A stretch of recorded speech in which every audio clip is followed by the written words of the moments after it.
2023 wasn't a good year for the Carolina Panthers, but I'm trying to make 2024 a better one for myself. Get started on your resolutions with Factor so you're ready for the new year. Factor's ready-to-eat meal delivery takes the stress out of meal planning and sets you up for success in the new year. Skip the grocery stores, prep work, and cooking fatigue. Instead, get chef-crafted, dietitian-approved meals delivered right to your door. With over 35 meals to choose from per week, including keto options, calorie smart, vegan plus veggie, and more, plus over 55 weekly add-ons, you'll have a ton of nutritious and flavorful options to kickstart your resolutions. Skip that overpriced takeout trap. Factor is cheaper and way more delicious than takeout. Get chef-crafted, restaurant-quality meals delivered right to your door, and they're ready to heat and eat in just 2 minutes, which means more time for you. Head to factormeals.com/C350 and use the promo code C350 to get 50% off. That's code C350 at factormeals.com/C350 to get 50% off. Looking for a fun way to win up to 25 times your money this basketball season? Test your skills on Prize Picks, the most exciting way to play daily fantasy sports. Just select 2 or more players, pick more or less on their projected stats, and place your entry. You could turn $10 into $250. Right now, Prize Picks will match your first deposit up to $100. Just visit prizepicks.com/fan and use code FAN. That's code FAN at prizepicks.com/fan. Must be present in certain states. Visit prizepicks.com for restrictions and details.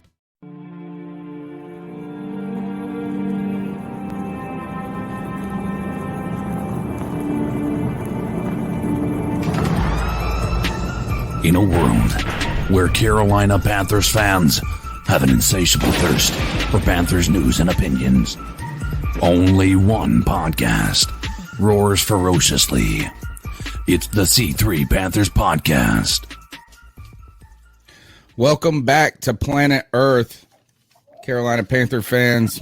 The fairy tale is over, at least momentarily, as the Carolina Panthers fall 27-21, where to the Washington football team, where Ron Rivera and his robust, bountiful chest with his arms folded came to Carolina and dismantled the dreams of the 4 or 5 fans that were there at the game, despite all the still burgundy jerseys. Carolina Panthers defense, underwhelming today. The team outcoached in so many ways. And Cam Newton's return to Bank of America, despite being pretty good from his perspective, from like the offensive side of the ball, is dashed with a cold glass of, Mexican beer as Ron Rivera steals the show today. Matt Rule infuriated. So much to talk about. And we're going to do it with my favorite peoples in the world, the people in the YouTube chat, but also my homie, my wheel man, Cody Lashley. Tony Dunn, look, I could be on here and be all pissed off. And I am pissed off. I am pissed off. But, we're going to talk for the next, 2.5, 3 hours about how terrible this defense played and how they did everything in their power to give away this football game. And they did. But the fact of the matter is we're still not out of it, man. And I know Panther fans are angry right now, especially. And that's not what you hear right now. You want to be angry, but listen, man, we're not out of it. We had a bad day, a really bad day. And listen, the post-game show is your therapy session. You come here to vent. You come here to feel better. And Tony Dunn, you already know that we're going to do it with the best Panther fans in all of YouTube. I'm going to try and read off all the usuals here. AJ Lindsay, my man Drew, Chris Mortensen, Dexter Henderson, Jay Behringer, Josh Rivera, Sarah Taylor, The Sports Blitz, Paul Mancini, Richard's Outdoor World, Tony Dunn. Ain't nothing to it but to do it, brother. Let's roll. Let's shout out the richest man in Panther Nation today. Might as well bought a dang Cam Newton t-shirt for $60. Man, how's he selling them joints for $60? Actually, that's my first criticism of Cam is his We Back shirt is $60. Hit us with a $35 t-shirt. Nirvash, thank you very much for the support. Defense picked a hell of a day to shit the bed. Dante just lost his payday. The offense did well. Cam balled, but Brady never calling for down the field passing plays is becoming problematic and holding them back. I kind of thought that at least on the 4th down call that it was a little too conservative, just going straight for the sticks, and then the veteran Christian McCaffrey not getting to the stick and not knowing where the stick was at. And, just a lot of errors at the end that continue to circle back to the coaching staff, maybe being a little bit in over their head at times. And how about that is Ron Rivera, folks, that's a Ron Rivera game, bro. That's how Ron Rivera wins games. Look, I told you, you're only going to get 2 chances to win this game. When we got to the 4th quarter, you knew you were going to touch the ball twice. Yeah. That's it. Yep. You knew you were going to touch the ball twice. So a lot to talk about. We got CK in the house. How you doing, my man?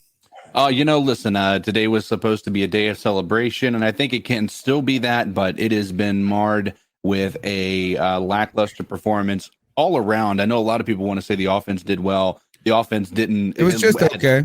The offense was okay, but one of my biggest frustrations is, again, and I still lay a lot of this criticism on Brady's head. The 2 for 9 or 2 for 10 on 3rd down is not acceptable. Like, you have one of the most, the best 3rd down playmakers in the league with Cam Newton and CMC, and you're not able to do more than that. Like, that's just a problem. And yes, there are some issues with the offensive line, but I think right now this loss is at the hands of this defense and Joe Brady's play calling. Well, I wouldn't get too much on Joe Brady on this one. I've probably been the hardest on him out of this whole bunch for a while. I would say CK has. Yeah, I've been hard on him. Yeah. The 3rd down is kind of marred by being put in some really tough situations, whether it be false starts or some like weird penalties where we're like, right. Down and distance makes it difficult. Right. So, is that, and you're right. But at that point in the game, you're looking at 3rd and 4th down being together. If you're converting 4th downs, who cares? Not who cares, but, and we didn't at the end. But the Panthers defense, was not, it's kind of hard. I just don't want to come out and say they're the worst, they didn't, they lost this game, but they, for coaching staff that kind of pumped the defense up as being like ready to win now, they didn't win today. Yeah. And I want to make this clear, 100% clear. I am by no means giving a pass to the defense. The defense absolutely, and I'll be more critical even beyond that. Yes, the defensive line couldn't stop a nosebleed, but Dante Jackson was probably played his worst game I've ever seen him play as a Carolina Panther. And that isn't even that's not even a debate. I don't think anybody can watch today's game and think, oh, Dante Jackson has had worse games. It's not true. Dante Jackson had one of his worst games he's ever played today. And regardless of who he was facing, it doesn't matter. If he wants to come out in here and get a payday, he needs to be able to cover guys like McLaren. He needs to be able to come out here and cover guys like McKissick. People out of the backfield when they were like, there's just the defensive line, obviously big disappointment letting, running backs get through the line. But the defense is definitely the major problem with this game. But again, we're still looking at a very vanilla play call. Wasn't so great, man. And let's call out Matt Fool and Phil Drew. Phil Snow had a tough. They weren't getting it done for him. He wasn't ready. He got, and I would arguably say that Rivera's staff outcoached him today. Yeah, can we call Joe Brady Joe Frady? He's Frady. Yeah, we got to come up with any loss we have. We call him Matt. We either call him Rat Mule or Matt Fool. I'll take either one is acceptable. I think Phil Drew is kind of good because he's old. And I love him. Look. I know people can be like, Phil Snow's awesome, this and that. But you know what I'm saying? Is like, we're only so awesome when we ain't winning. Yeah. So everybody's going to get a little fun. I'm going to poke a jab at everybody. Everybody's going to get it today. No one is off limits. Not Frady or Joe Frady. How about this? Our defensive line got fucking pushed around by their offensive line that was already hurt. That was missing Samuel Cosme. At one point, they were down to their third center, and they bullied us at the line of scrimmage, man. I mean, really, on both sides of the football, I felt like that was true. Poor line of scrimmage play. We only had one sack. Earlier in the game, even after you see Dante Jackson continuously being cooked by McLaurin, then only later in the game they decided to put Stephon Gilmore on him. Yeah, shout out to Michael Aaron. 100% it should have been that. Why did it take so long? Like I heard you say in the Panther creator chat, Tony, that maybe they didn't like the speed-on-speed matchup. But even still, you're talking about one of the most dominant shutdown corners of the past decade. Well, Gilmore got cooked. Put that guy on their best receiver. It's so fucking dumb. I know. Gilmore got cooked last year by McLaurin when he was in New England. At least that's what my Washington football friend told me. Right. And I said, I got to go back and look at it. But still, he said this is that McLaurin had a day with Gilmore struggled with him.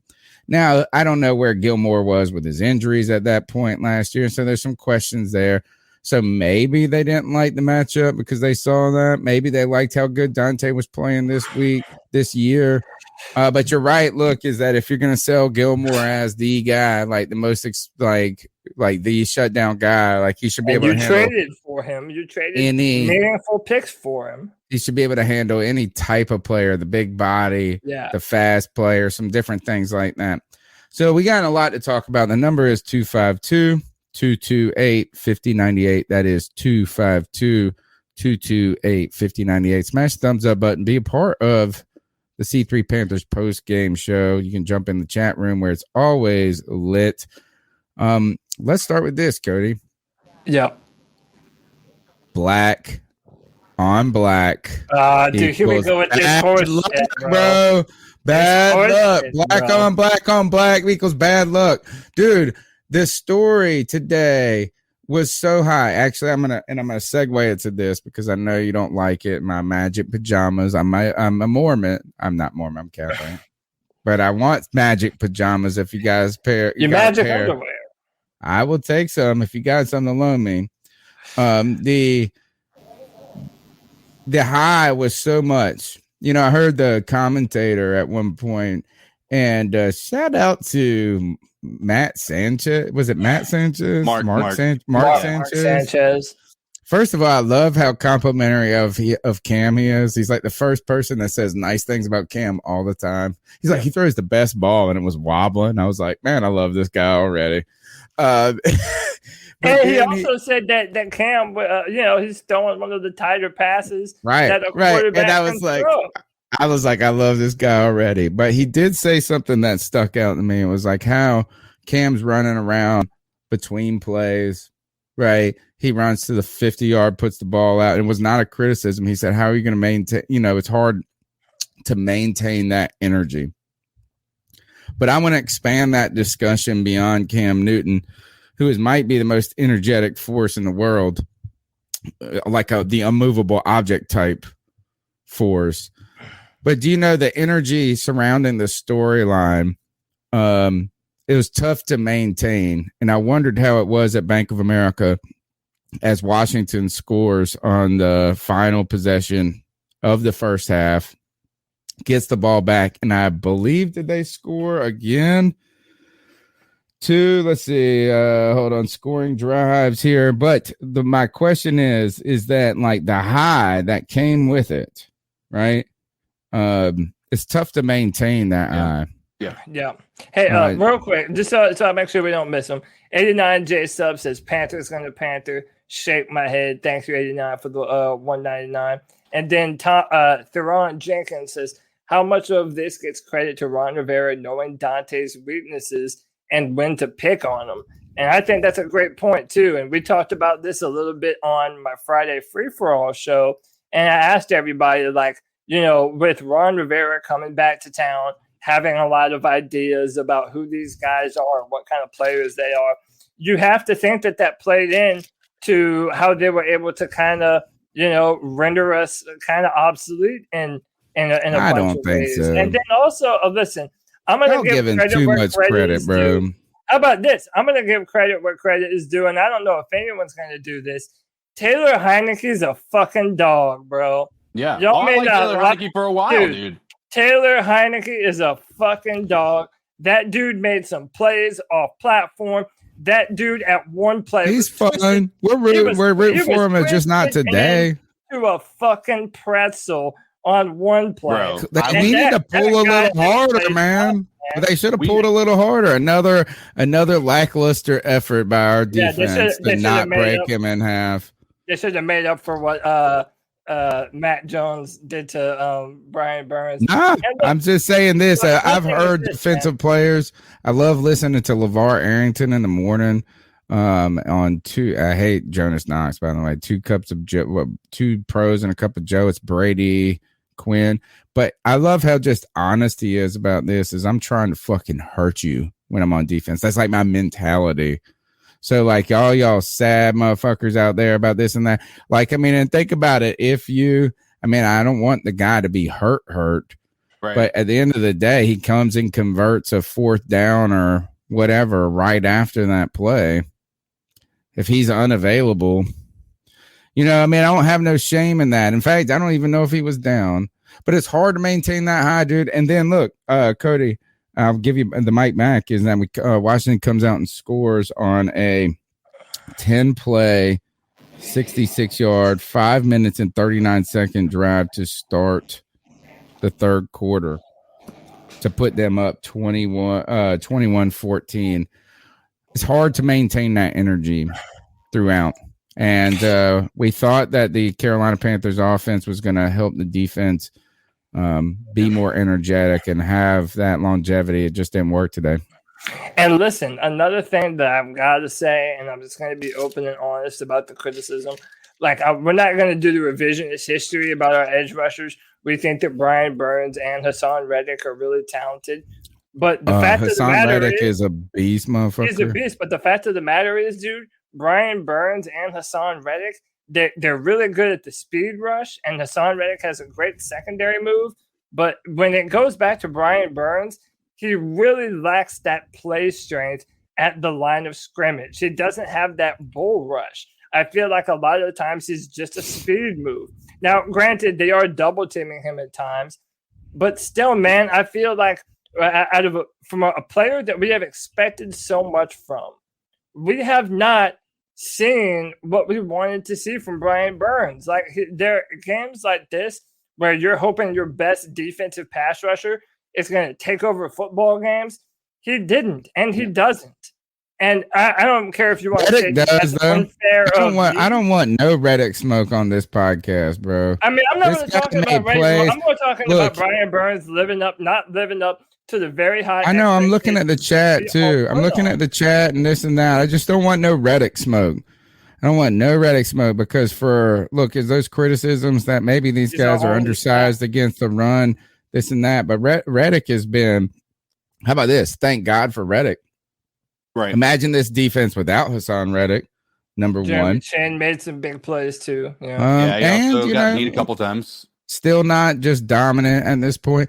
But I think the question is it might be more not more suited, but with Burns, because I don't like shitting on players, without like really watching it, just because their production wasn't what we wanted it to be. Exactly. If he gets 1 sack all of a sudden in this game and he didn't, then like it's all forgiven.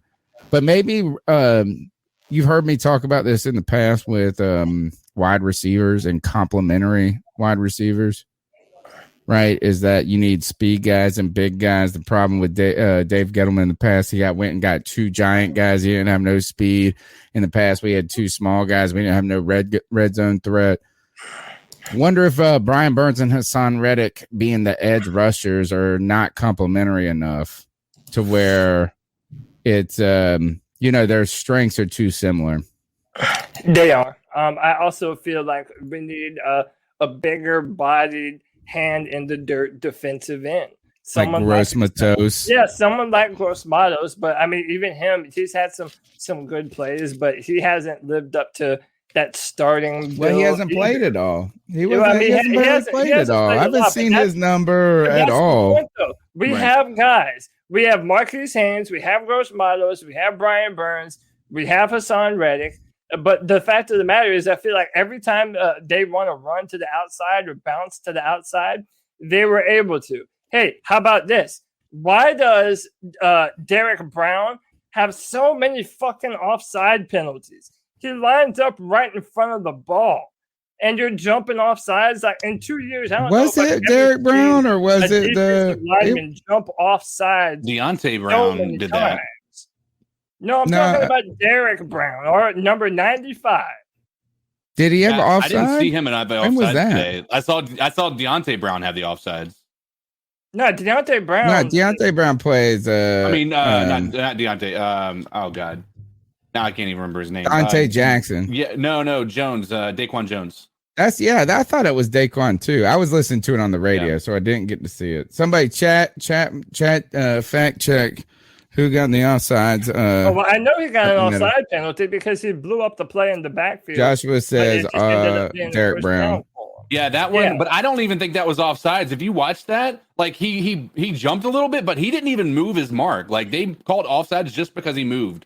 Like, which was ridiculous. And by the way, Peaceful Savage, I can't believe you believe that, dude. If you think that PJ Walker was going to be the magical key that gets us a fucking W today, dude, bro, put down the crack pipe, brother. Come on. I hate to be the one to disagree with that, too. Like, that was definitely not a Cam Newton issue today whatsoever. Like, Cam Newton was not the issue today. How about this? Was Cam a little bit... in my opinion, I thought he would be rustier in the passing game than he was today. You know what I'm saying? With so much time off, he hasn't been like. Not only has he not been in the Carolina system and things and had time with the receivers, he just hasn't been playing football. I would actually say that when it comes to the passing game, it was sharper today than I expected it to be.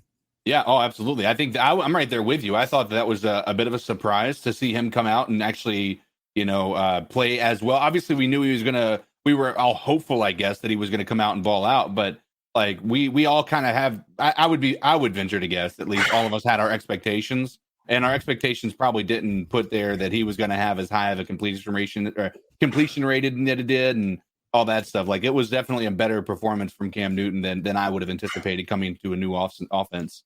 Hey, listen, before we go any further. Because I have a lot to say about that, what you just mentioned too specifically. Yeah. We have 200 people watching right now, and there's 48 thumbs up. Listen, you bunch of freaks. Your daddy needs to talk to you real quick. Oh, hey. Well, hello there. You guys are coming in here for your therapy session after watching the Carolina Panthers just do nothing against the Washington Redskins. Cam Newton's homecoming was disappointing to see the game end with an L for the Panthers. Unfortunate, but you guys are here and you haven't hit that thumbs up button yet for the therapy session? What are we going to give you? Lower tier therapy? Absolutely not. Hit the thumbs up. This is your subscriber shame. Subscriber shame. 200 people watching, 81 thumbs up. Listen, it's free, baby. It's free. It's free. That's all we want. It's cheaper than that Cam Newton t-shirt.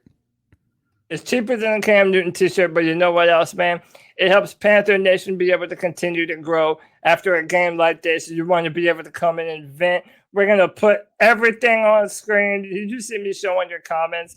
C3 Podcast is for the fans, by the fans. Going back to something that CK said, too, I think one of the things that we forget, Cam Newton has never really been a fast starter. I mean, in his time in Carolina, he really turns it on. Like after his third or fourth game, he kind of finds that rhythm. And that's why I agree with you, Tony. I feel like on such short notice, only a few practices under his belt, I felt like Cam Newton came in and played a good football game today. On that perfect seam pass touchdown to Christian McCaffrey, I mean, that was just a thing of beauty, man. I thought Cam was distributing the ball well. He had a few incompletions. He put a ball a little bit too far out in front of Christian McCaffrey on the third down play. But other than that, I feel like Cam read the field well. The biggest criticism that I have, and this is where I can agree with CK on our criticisms of Joe Brady, like, one, what in the fuck did we pay Robbie Anderson for? If he's the fastest receiver on our football team and Cam Newton clearly has the arm to be able to get him the football, why are we not ever attempting to take shots on first or second down? Right. Like, let's attempt to affect all areas of the football field because you're allowing the defense to be able to clamp down on you. And we continue to see that, man. It doesn't matter who the quarterback is. If you're never going to be willing to throw the ball downfield, you're putting so much extra pressure on, one, the quarterback, two, the offensive line, and number three, Christian McCaffrey, who you already run so much of our offense through. Right. I mean, we really have to be better at that. I'm interested to hear why you all think our over-the-top game isn't better than it is. And real quick, 89J Subs says there were Panther fans yelling for PJ the whole game.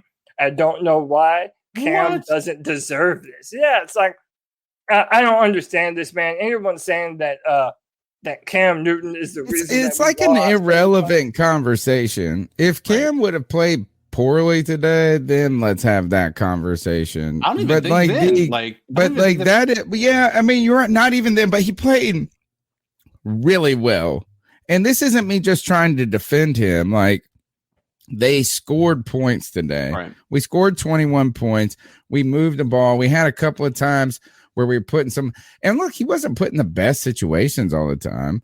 So it wasn't like, but it just wasn't like Cam having a bad day and the offensive line playing great, which they played all right until the end. It was just this. It was that we could not stop the run.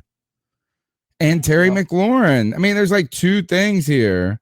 There are two things. It's like, and first of all, I know people are going to shit on Dante Jackson, but McLaurin is like top level. He's top really level. Dante was getting burnt by everyone. Like, it wasn't even just McLaurin. He was getting burnt like on that fourth down play. Like, I mean, he was getting burnt everywhere. Yeah. It wasn't even, he was getting burnt by a tight end. Oh, well, he did have, all right. And then it started to set in. He had a tough game. The offsides at the end. I mean, like that was, I mean, he's exhausted at that. Not exhausted. I mean, it's not a defense of him. I'm just saying this. Let's not take away from how good McLaurin is. No, and like, I would he's never. A dog, homie. But that's the problem. He is a dog, right? But if you're in a contract year and you want to play at a level where you believe that you're the best, cornerback on the roster. Oh, he's not getting the number one money. Oh no, he isn't. This game is proving it. He needs a supporting cast, and he cannot be the number one guy. He cannot be on the number one wide receiver of their team, because that is going to be a problem. And he's a great compliment. It's a great compliment. But where the hell was Gilmore today? Missing in action. But okay, so that's a good question. Missing in action, bro. We're all wondering what happened to Gilmore. But Tony, doesn't that make the question that we've been having about who do we keep after this season? Well, now you should say neither. Jackson?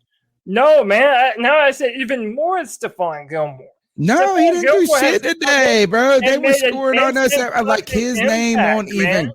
He didn't make a.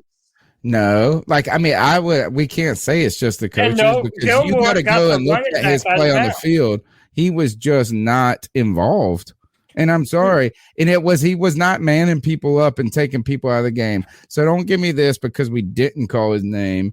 It was a good thing. The fact that Gilmore could not help us either says that there's some sort of injury going on. He's not familiar, which I don't believe he's not familiar enough with the defense by this point after Cam Newton starting and doing all this shit in 5 days, 10 days. Right. They weren't throwing his way. What do you mean? They were within whose way were they throwing? Because they weren't running 5 wide out, folks. But it's not like Gilmore we're not running 5. There was 3. Dude, go and look. They put up a stat that said that Heineke got 7 different receivers involved. So he was throwing every way. Don't act to me like Gilmore's short amount of time. He has come down here and shut down his opposing receivers far more than Dante Jackson does. This has been Dante Jackson's best year. And the fact that he didn't give up a catch because he won't on the I bet you he won't even on the field a lot. The fact, okay, but that has nothing to do with Stephon Gilmore's level of play. I mean, listen, there's no debating why ain't he on the field. A better cornerback than Dante Jackson, and you should blame our coaches for that. Phil Drew, why isn't he on the field? Because he needs to be on the field, and it's bullshit that he wasn't. And by the way, especially now when you consider, look, this is Corey Roundtree says he was on the field. I challenge. Then who was he covering, bro? Because I'm telling you, they threw three different. Heineke had 3 touchdowns today, and don't just be like it was all AJ and AJ Bouye and how many of them were on Gilmore? None of them were on Gilmore. Gilmore didn't give up any touchdowns. In fact, at the end of the game, he made the tackle on Gibson to keep him down in bounds. Out of bounds. And gave us more time to be able to try and drive the ball downfield. Yeah. Gilmore is not the problem. Yeah, Gilmore, like, here's the thing. There was 3 touchdowns that were thrown.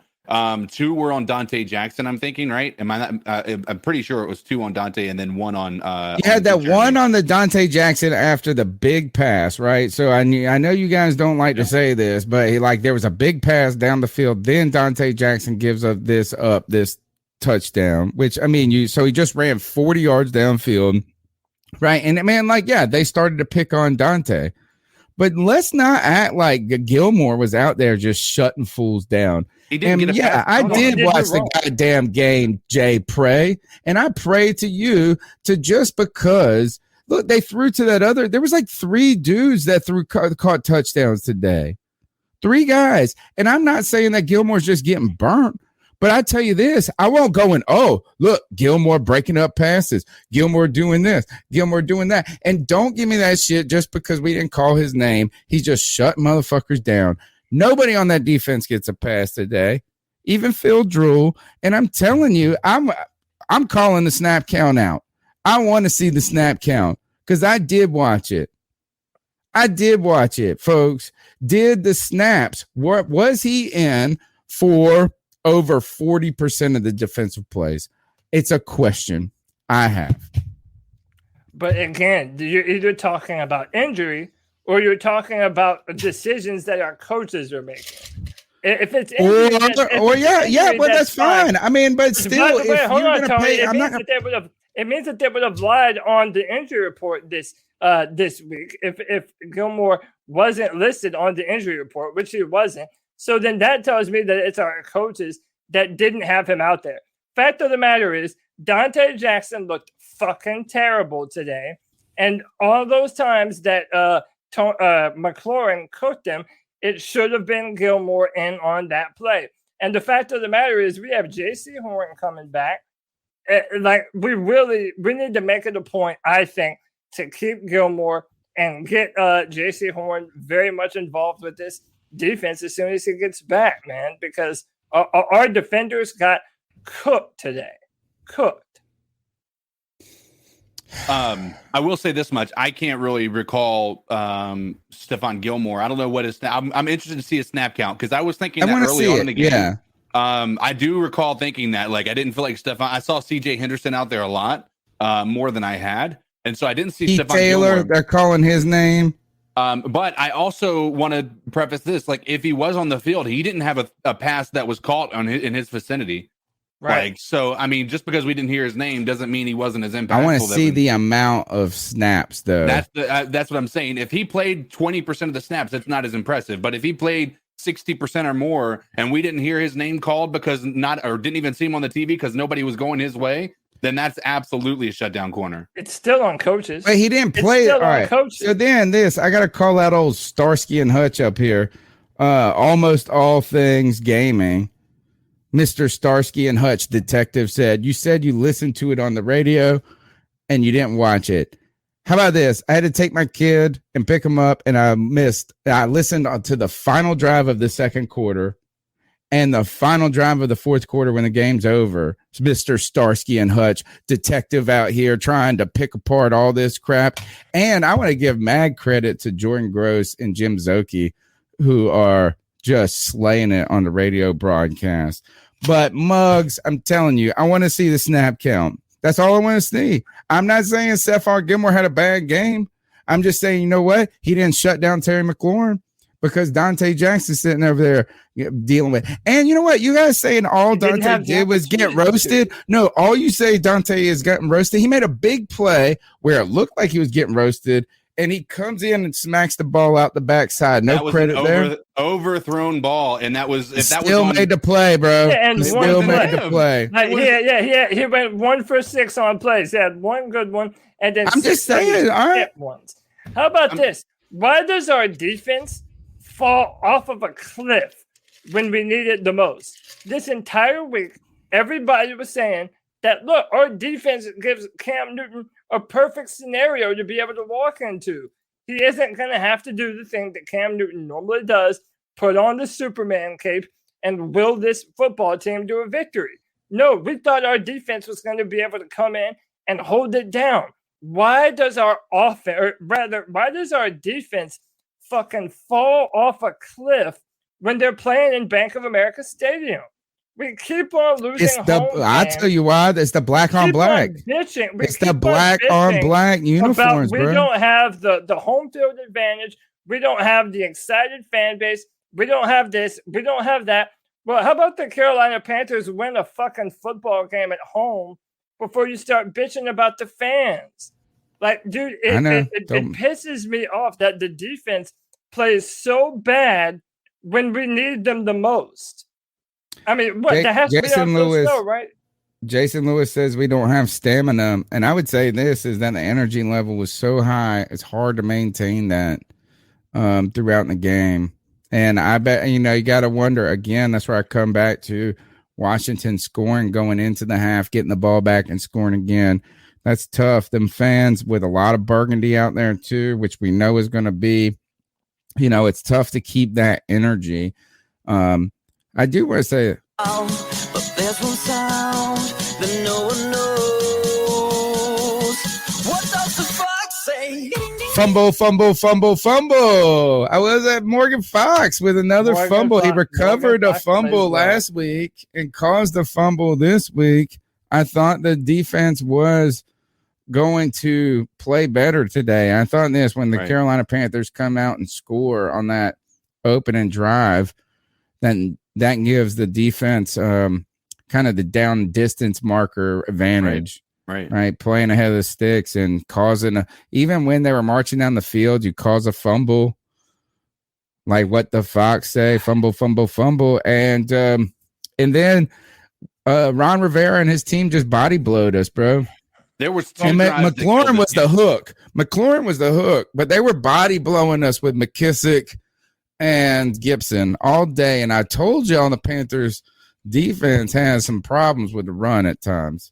Oh, well, it's always been that case. Every one of our losses they talked about on the broadcast has been 150 yards that we've given up on average to every one of our losses, and we gave them almost 200 this go around. So, I mean, yeah, you're absolutely right. I think this game came down to two drives, not just two plays, but two drives. The drive right before the end of the half where we had an opportunity and we just didn't pull through. And we allowed them to score right before the half, and they were going to come out of the second half with the ball. So they were able to do a 14-point turnaround because of that one piece, because we just couldn't do the things that we needed to do. That was what lost the game, because we were up 7 going into the half. Had they gotten that stop, and then I think the momentum would have maintained if that wouldn't have taken place. But there was a 14-point swing, and that gave them a lead right after the first half. That's right after the second half. I think that's really tough to overcome. I will say this much: let me ask you guys, if Cam Newton wasn't in there, what do you think is the final score here? Because I think we weren't even going to be close if this was Sam Darnold or anybody else. It might be 7-37. Yeah. It's like it could have been so much worse. It could have been so much worse. And again, man, that's why. Look, and we have to. Okay, Tony, we've done this thing, or you did this thing where we were doing this. He who shall not be named with Cam Newton. But now that Cam Newton is back, well, welcome back to all of the problems that we deal with relating to Cam Newton, and that people are going to find a way to blame him for every fucking thing that goes wrong with this football team. Everybody is screaming for PJ Walker. Like, dude, PJ wasn't going to do anything to win this football game for us. And if we're not throwing down the field, it's not because they don't trust Cam's arm. His arm, look, Cam was throwing bullets out there today. He had some zip on his passes. Mark Sanchez even said it during the broadcast. His arm is fine. The arm is not the issue. Let him push it's the more ball the longevity downfield. of the arm that's the question, right? I mean, it's not I don't think any of it has been a one game thing. It's like, does the arm last for the long time, for the long haul? I'm just saying this is like, if you looked at that game and the first thing y'all want to talk about on the bad side is Cam Newton, then I don't even know how to talk. Is that, I mean, we got to talk about Matt Fool at this point. Yeah. Getting out coached. He was screaming on the sideline. He's upset. I actually have some questions because what was that one play where we got called a penalty or something? We lost it down, or all of a sudden he was screaming on that and they had the conference and I couldn't hear it because, again, that was I was watching it, not listening to it, Starsky. That was the play where they didn't reset the clock. It only gave them 25 seconds. Yeah. But, I mean, there was a lot of them. Like, I mean, let's be honest, too. I mean, we were facing the referees in this game, too. They were that intentional grounding that should have been. Like, I've seen way worse or way less intentional grounding calls called, and Taylor Heineke got away with one there. Like, they were like, oh, yeah, there's a guy 15 yards away. That was definitely not intentional grounding. It definitely was. That part, and then you add in the lack of even in that there towards the end when we didn't get that fourth down, that was defensive pass interference. The dude was there before the ball even got there. He started tackling Christian McCaffrey. Luckily, the reason they didn't call it is because he didn't catch the ball. I mean, he caught the ball. If he hadn't caught the ball, it might have been a little more obvious, but that was defensive pass interference. There was a lot of things that they didn't call. And luckily they called a lot of things that were in our favor, but for the most part, the referees were very much bad today as well. Yeah. All right. I want to talk about, we're going to go to the cat calls now. The number is 252-228-5098. I'm amped up, bro. Y'all coming at me. I'm coming back. I love y'all. Even Starsky and Hutch out there. I do. And don't worry, I'm used to getting picked on. The old man's used to it, but the old man might be right every now and then. I told you them black and black are bad luck, bro. Bad luck. Give me my underwear. You know what? You didn't wear your lucky underwear today, obviously, and neither did I. The number is 252-228-5098. We got to talk about the kind of, I think we're going to have to go back to Matt Rule a little bit and the coaching staff being out coached today. Ron Rivera and their team. I would argue this is that I know Ron Rivera's halftime speech is better than Matt Rule's. I put money on that. Number two is Matt Rule at the end. The timeouts then were going for it on 4th and 4. I don't mind going for it. I just didn't like the indecision, not going for it, then going for it, wasting the timeout.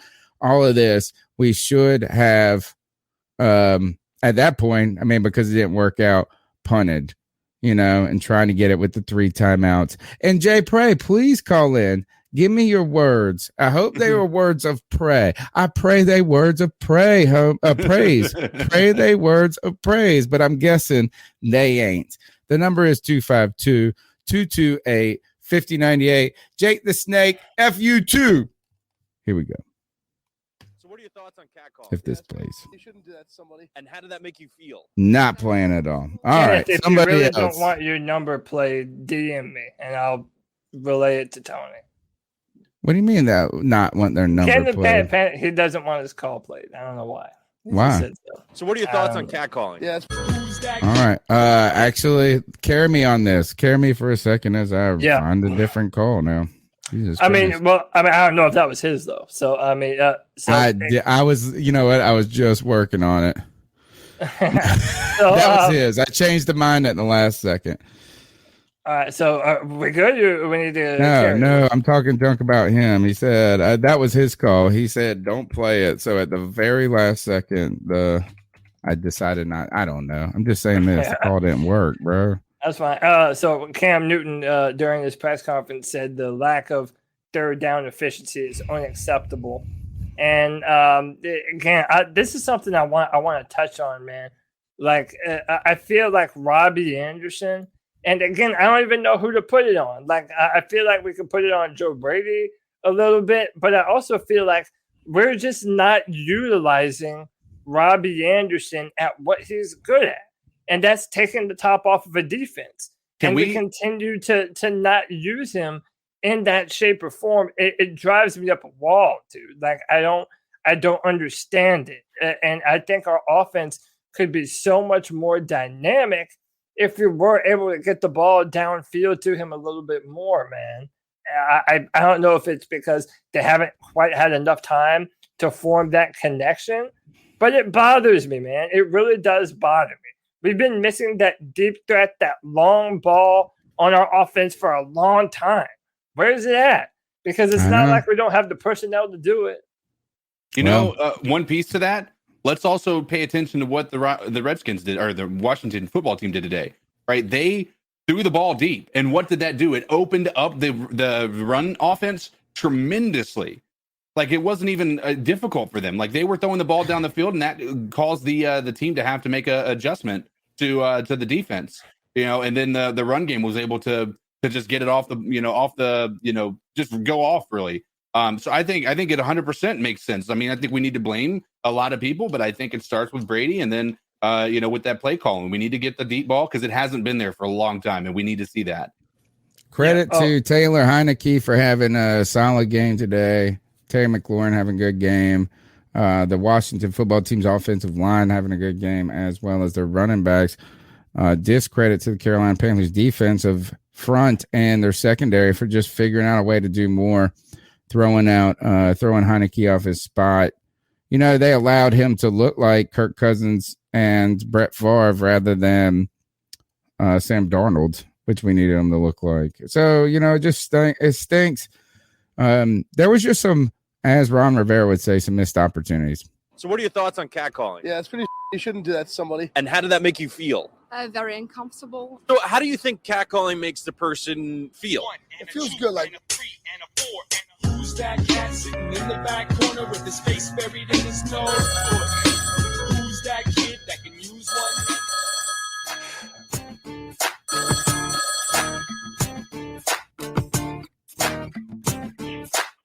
I believe we had a pretty decent game with Cam Newton in the offense today, but we can't depend on Cam Newton to be the 2-minute drop in. I was expecting the defense to show up and show out this game, and Cam Newton just be a dick and dumb quarterback, just manage the game. But our defense have to show up each and every game from this time on, and we can't get the ball ran down our throats every game. True that. All right, next call. Take Jackson out the fucking game. There's a whole litany of these probably. Stop playing fucking zone defense. This goober is cutting you open. Stop the fucking zone defense. Wide open receiver after wide open receiver. What the fuck? Take Dante Jackson out. Stop playing zone. You bring Cam Newton back to put his dick in a vice with this bum-ass play calling? Really? Everything's a run or a pass within 5 yards? What the fuck was this play calling? What the fuck is with these coordinators this game? Cody, calling on you, bro. Hey, look, man. How about this? Everybody likes to use Joe Brady as a punching bag. Let's fucking punch on Phil Snow. Why is the middle of the field always so open for opposing offenses? Why is it that on 3rd and 4th down, even if it was long, you almost knew for certain that Washington was going to get a first down? It's, those shallow crossers in the middle of the field, there were times when there was no one on them. The middle of the field was absolutely wide open. Why is that? Why is it? Is that just blown assignments? Where's Jermaine Carter Jr.? Like, we've all been, glowing about Jermaine Carter, but he was nowhere to be found. Frank Louvu made a good play today, but at the end of the day, one of the things that we said is that our linebacking core still needed a lot of help. And I'm not going to shit on Shaq Thompson today. Shaq Thompson, he's been one of our better defensive players this entire year, but he's not enough. He's not enough, man. We need more linebacker help. We need more safety help. And at the end of the day, man, the middle of the field has to stop being so open. They were killing us with those crossing routes, man. It's absolutely unacceptable. And the fact that Phil Snow couldn't make any adjustments to stop it, like, come on, dude. I thought you were the old veteran coach on the football team that has all the know-how and all the defensive knowledge. Where is that at? Why are you putting up your worst performances at home?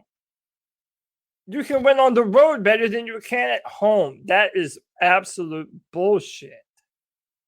All right, next call. What's good, C3 Nation? This is your boy Jay Anderson. What's up, Jay? Man, tough loss. I had a bad feeling about this game all through this week, just because of the hype that Cam was coming back.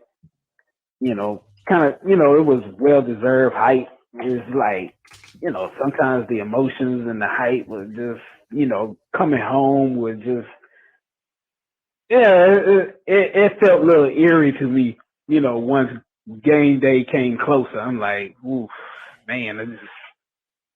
But Cam played good. I mean, it happens. The sack happens and stuff like that. Cam played good. I thought the defense did not play their best. They looked like the early 2020 defense. The 26.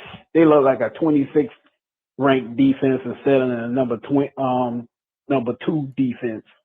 That was a bad defensive performance. Credit to Washington for exploiting them. I mean, if you look at the time possession, I think they destroyed Carolina. I mean, they was going on, over 5 minute possessions on them.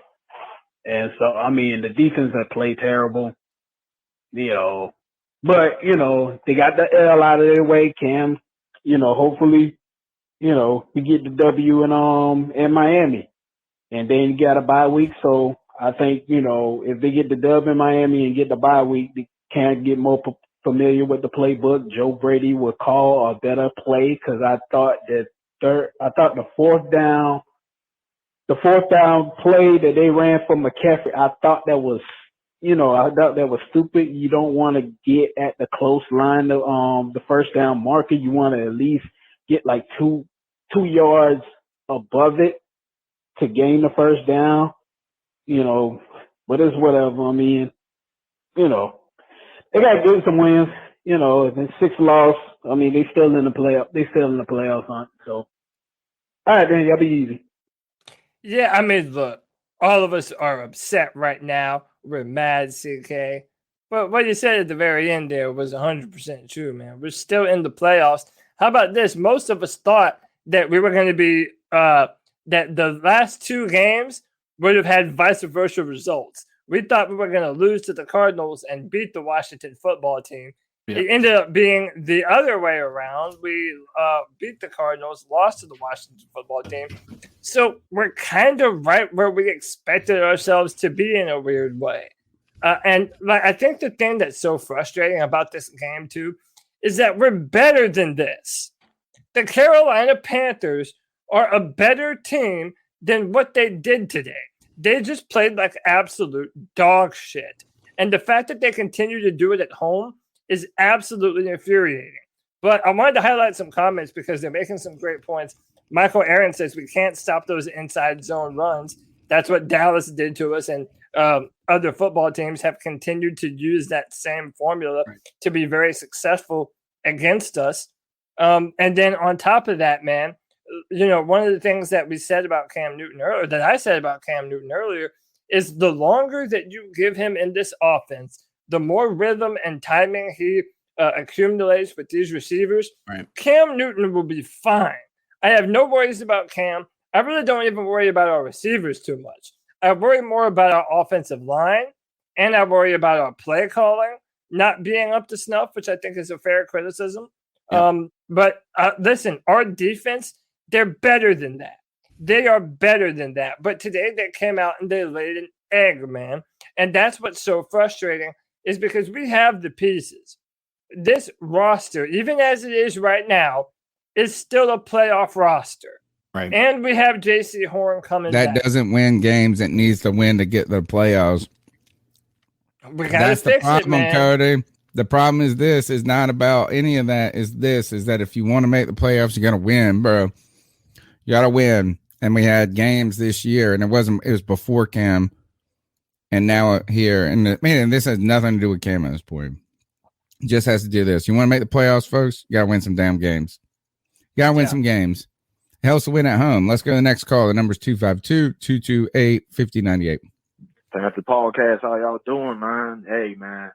Damn, Jeep. Damn, I can't believe we lost that damn fucking game. I'm heated, but I'm not that damn mad. You know, I mean, it's like a disappointment. Played a pretty damn decent game, man. He really did, man. The only thing that pissed me off, man, is why they let him fuck with 2 minutes and like 20 seconds. Rule called the final timeout. That made no fucking sense to me, man. None at all. I don't get it, man. I don't. And I feel like our defense let us down today. I really, really fucking. We have to talk about that. Come on, man. They was fucking. Tell Heineke was throwing to every damn body, man. I'm like, come on, man. Y'all need to tighten up on that damn defense, man. Yeah. I still see us getting through with the damn wild card, whatever. I'm not really happy about this damn game, man. I was happy to see Cam back. I ain't gonna lie. I was happy as shit, man. You know, but what's up to next week, man? Give me your thoughts on that, y'all. Keep pounding. Hey, Tony, we have to talk about Matt Rule on third down after they didn't convert. The stadium booed him into going for it on That's what I was talking about. That was my point is this. I'm trying to tell you first is that it's not about going for it. That's the problem, is that he wasn't going for it and then he went for it. It's the miscommunication that led to the blown timeout. And again, this coaching staff, Matt Fool, or Rat Mule, whatever you prefer, they are influenced by the outside noise. They are absolutely. You can tell by that, and like the it just feels indecisive. Like obviously, am I grateful that they decided to try to go for it there? Yeah, obviously that makes. Not because they didn't get it though. Like it would have been better to not go for it. The way this defense was playing, you think they were going to be able to stop them? I mean, I think that they're at this point in time they have to get. Well, they didn't stop them, and they let them score a touchdown, didn't they? Not after that, no. It was a turnover, and then they stopped them with a field goal. It was another field goal. Is that what it was? It was just because of the 1st and 5. I thought about this. It was like I was like, oh, we didn't get the 3 and out. That's what it was. Yeah, I wanted the 3 and out. Oh, but Dante Jackson again jumped off signs on the punt. Or what was it? Yeah, I mean, like it's just he did have a bad day. CK, continue. Your thoughts on Rat Mule at this point in the noise? I don't know. I just don't know what to think of him, to be honest with you. Like at this point in time, there's just too many question marks. I've been a defender, if you will, of Matt Rule, but I don't know. I don't feel like I have that leadership that I'd like to have from my a freaking coach of an NFL team. Like I've been a defender. I've been somebody who's tried to give him the benefit of the doubt. I am just starting to get, again, like let's talk about it, right? We got upset that they have Sam Darnold. We're like, Cam Newton's out there. He goes and gets Cam Newton, right? And then we get upset that he didn't go for the 4th down, so he goes for the 4th down. Like I just feel like he's definitely doing a little bit too much. He's like the opposite of Ron, right? Yeah. He's like Ron won't listen to anybody. Yeah, and Matt Rule listens to everybody. Yeah, it's true that. I don't look. Here's at the end of the day, one game, one season should not determine our feelings on any one person and player or whatever it may be. I think this is that, and you hate to hear when Ron Rivera says this crap all the time, but the cliche man is right. It's like remember he used to have this, like it takes 10,000 snaps to be a pro. Yeah. He had this magic number. And it's kind of true is that like even when you're a very talented person, it takes you. My father-in-law always says this is 5 years at your job, and you're really good at. Like then it's easy. Is that you're living off of talent until those 5 years, and then you get to your talent and your experience kind of become meshed together at that magic point of 10,000 snaps or whatever. So I'm not ready to write off Matt Rule, but he's really not. He's looked a lot like Matt Fool this year rather than Matt Rule. Right. And listen, we know that he is going to, at the very least, get 3 years. Whether we like that or not, it is what it is. Matt Rule is not being fired at the end of this year. Cam Newton saved another motherfucker's job. 100%, man. 100%. Cam Newton saved another man's job because I would not have said that with. Yeah, I mean, like, that's right. That's right. Or like, I mean, he saves everybody's job. Yeah. I mean, look, he made Kelvin Benjamin look skinny. The number is 252-228-5098. Let's go to the next call. Man, first time caller, man. Today's game, we got beat all around. We can't blame it all on Cam. Joe Brady, his offense is very vanilla. We keep running it straight to McCaffrey, passing to McCaffrey. You gotta get Robbie in there too. Can't just be so vanilla where with a smart coach like Ron Rivera, he's gonna cook you like that, like in the first 2 minutes, first 2 quarters. He's gonna cook you. Okay, I figure out your game plan. I know how to beat it. You gotta switch it up. Defense wise, our corners, our safeties got burnt. Has always been a defensive problem. We never really had great corners. Since we do, it's kind of like they just ain't playing up to their true potential. But give me your thoughts on the overall game plan from the defensive standpoint and the offensive standpoint. Thank you, and keep. I want to start. I just want to take the offensive side. Is that for someone who is heard a lot of people say that Joe Brady's uncreative or whatever it is, and this and that. And for someone that I thought had a little bit lacked experience, I'm fine with what the offense did today. I mean, maybe there's some execution things that can be cleaned up. Maybe there's some things that could be cooler when you get more experience. But look, I felt like they integrated the run pass option just fine. And you need to do that, right? So I thought there was some diversity there. I'll let you guys take the defensive side, and we'll keep moving through with these calls. Yeah, I mean, I kind of said what I feel about the defense. I hate that the middle of the football field is so consistently open. I mean, whenever teams want to throw on us, they're going to hit the middle of the football field. And then on top of that, it's already been said that those zone runs that they do against us, man, that's like our kryptonite. That is 100% our kryptonite. And to the point, I even think that it forces us to kind of play zone coverage just a little bit more to be safe than sorry. I don't know. And look, we end up being sorry every single time. I really don't know what else to say, man. I want everyone to keep that same energy that you have for Joe Brady, keep it for Phil Snow. Because let me tell you, man, and I think, but hold on, I want to give credit to CK. Because I believe CK said this in our chat room. Whenever the Panthers defense has a bad day, they don't just have a bad day, dude. They have a fucking terrible day. Like, I mean, they put up, we gave, Dallas a record number of rushing yards. It's like 200 yards rushing or whatever. Yeah, dude, something crazy like that.